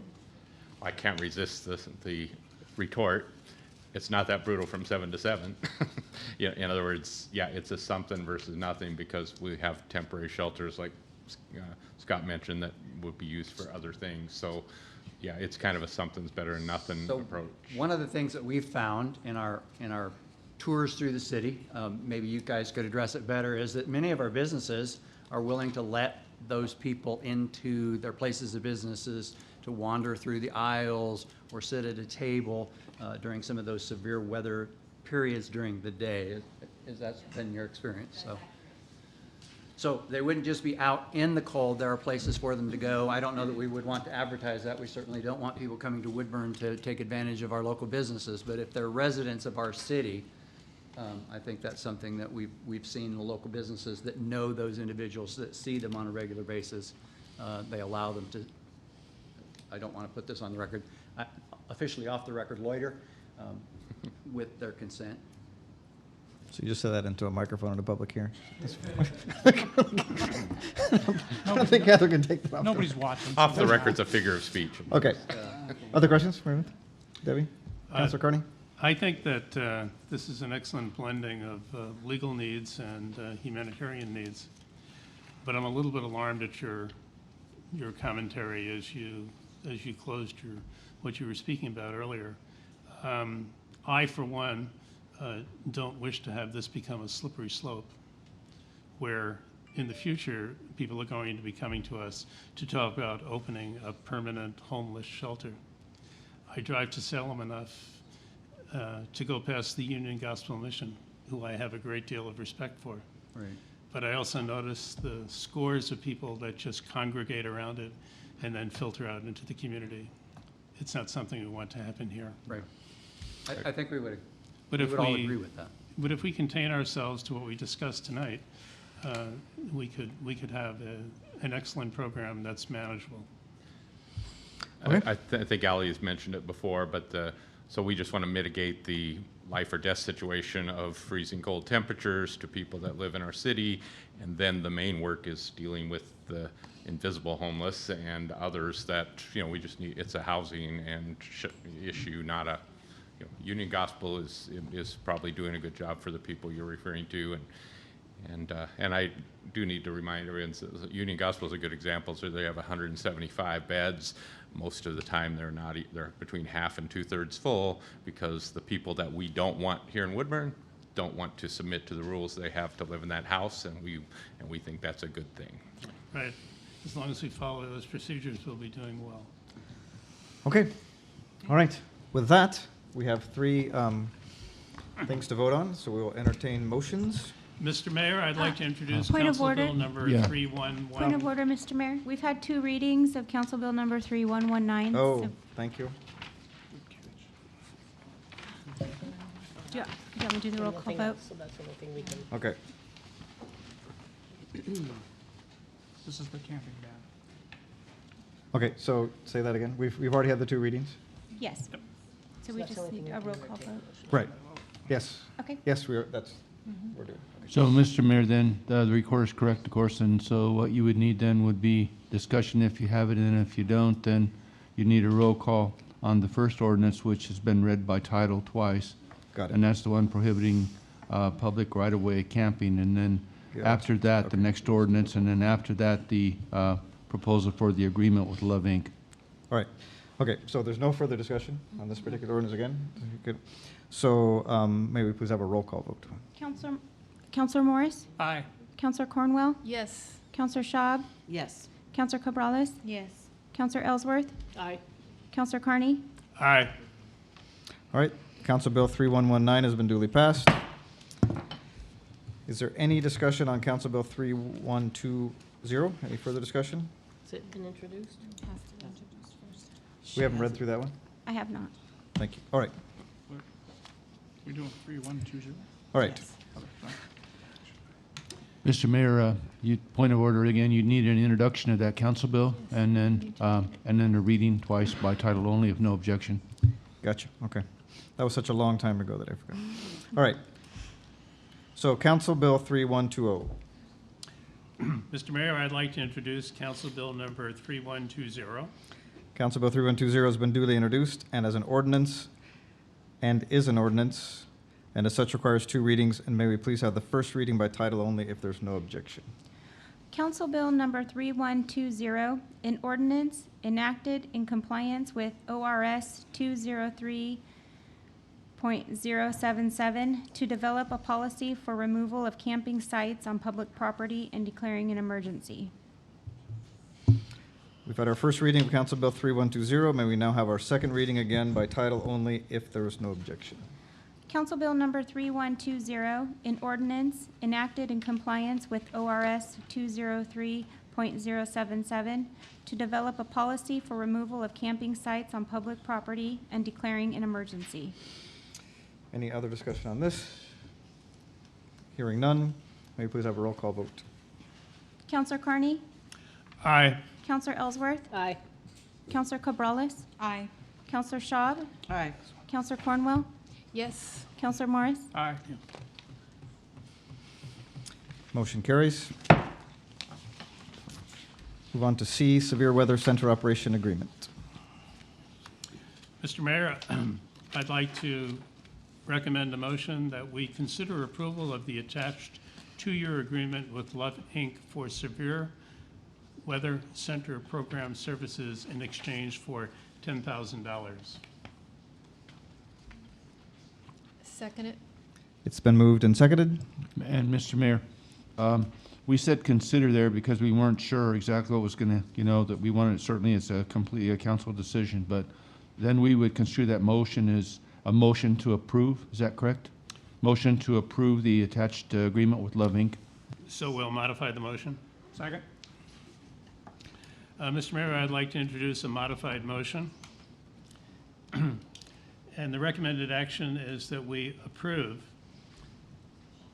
the attached two-year agreement with Love Inc. for Severe Weather Center Program services in exchange for $10,000. Second. A record of seconds tonight. All right, it's been moved and seconded. All those in favor? Aye. Opposed? Motion carries.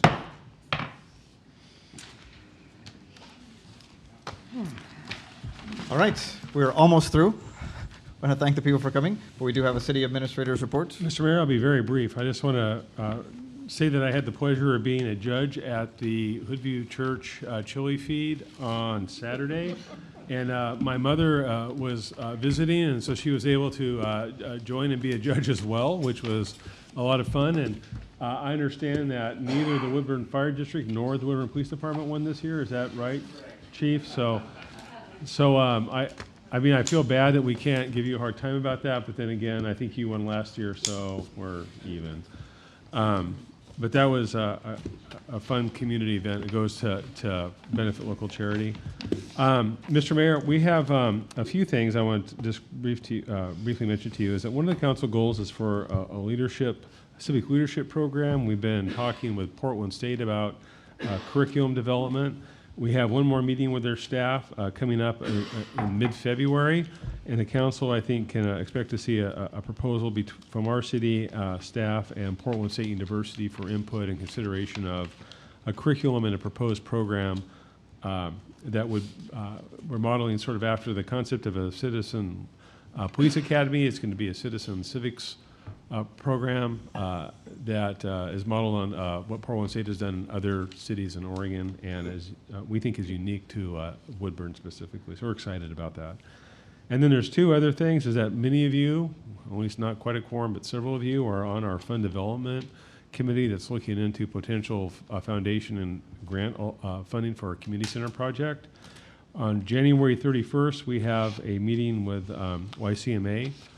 And we're pretty excited about that conversation, about what resources and abilities they can bring to bear in our community project. And then also in February 12th, we're meeting with John McCardle and Associates, and his associate. I don't think it's John McCardle and Associates, but you may remember John McCardle from places like the League of Oregon City, where he is the mayor of Independence. And so he is a fund developer and does that professionally. He's coming here to share his wisdom with us. So please mark your calendars if you haven't already for that. So, Mr. Mayor, that's all I have. Okay. Council reports. Councilor Cornell. Councilor Corrales. Councilor Carney. I'd just like to compliment the city administrator and city attorney and everybody on the staff that worked on this really difficult program that we had tonight. These ordinances are splendid ordinances. And I compliment you and the staff for the way you were able to render down important details into an understandable body of knowledge. Thank you. This end, going first, Councilor Morris. I have nothing. Councilor Shum. I just happen to agree with Councilor Carney. I think the administration and the police department, mainly Chief Ferreras, also with Love Inc., I think, and all of, Liz and Ellie, you guys, outrageous work. Thank you. That's what I have to say. All right, Councilor Ellsworth. Looking forward to the State of the City address on February 7th. Oh, yes. Yeah.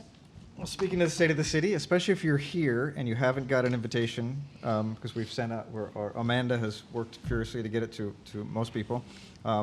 And even for people who wait for me, I'll give you an invitation. You came just to see how city government works, so you're my heroes.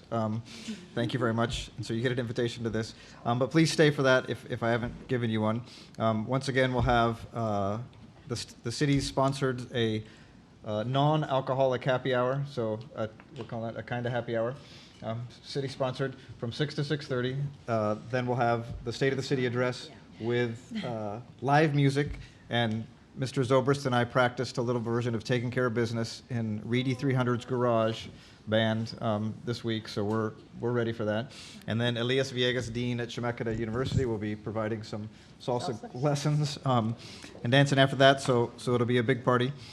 And I just want to end echoing the other counselors that, as Margaret Mead said, like the only thing that's ever changed anything in our history is a small group of people. And so thanks to the small group of people here that were angry about something, were passionate about something, were planful about something, were thoughtful about something, they took that to nonprofit in our community that's also amazing and excellent, that's done a lot of planning and thinking, and we're very passionate about all the ways that they serve. And this is the way that government should work. So then and I've said this to the police chief with agreements we've had with Marion County and other organizations, that when people come together, like it's a rarity for that to happen, and it's a rarity to happen so fast. I mean, these issues were brought up. I think I've said on the anniversary of myself being a mayor for a year, Allie's like, what are you doing about people that are houseless and things they have to go through? And I had to stare back at her with not much. What do you want to do? And so they did a lot. And so kudos to, I saw Brenda Bravo like typing up ordinance language at 5 o'clock last Friday, and I've seen the city attorney working hard on this, and I know McKinsey as well. So thanks to all of you who have been involved. With that, I move we adjourn. Everybody moves we adjourn. All those in favor? I second that. You involved, we could all second at the same time. There you go. Oh. I didn't bring the email. I don't think I saw that in the. Latinx? I sent her an email. But Mike said it's.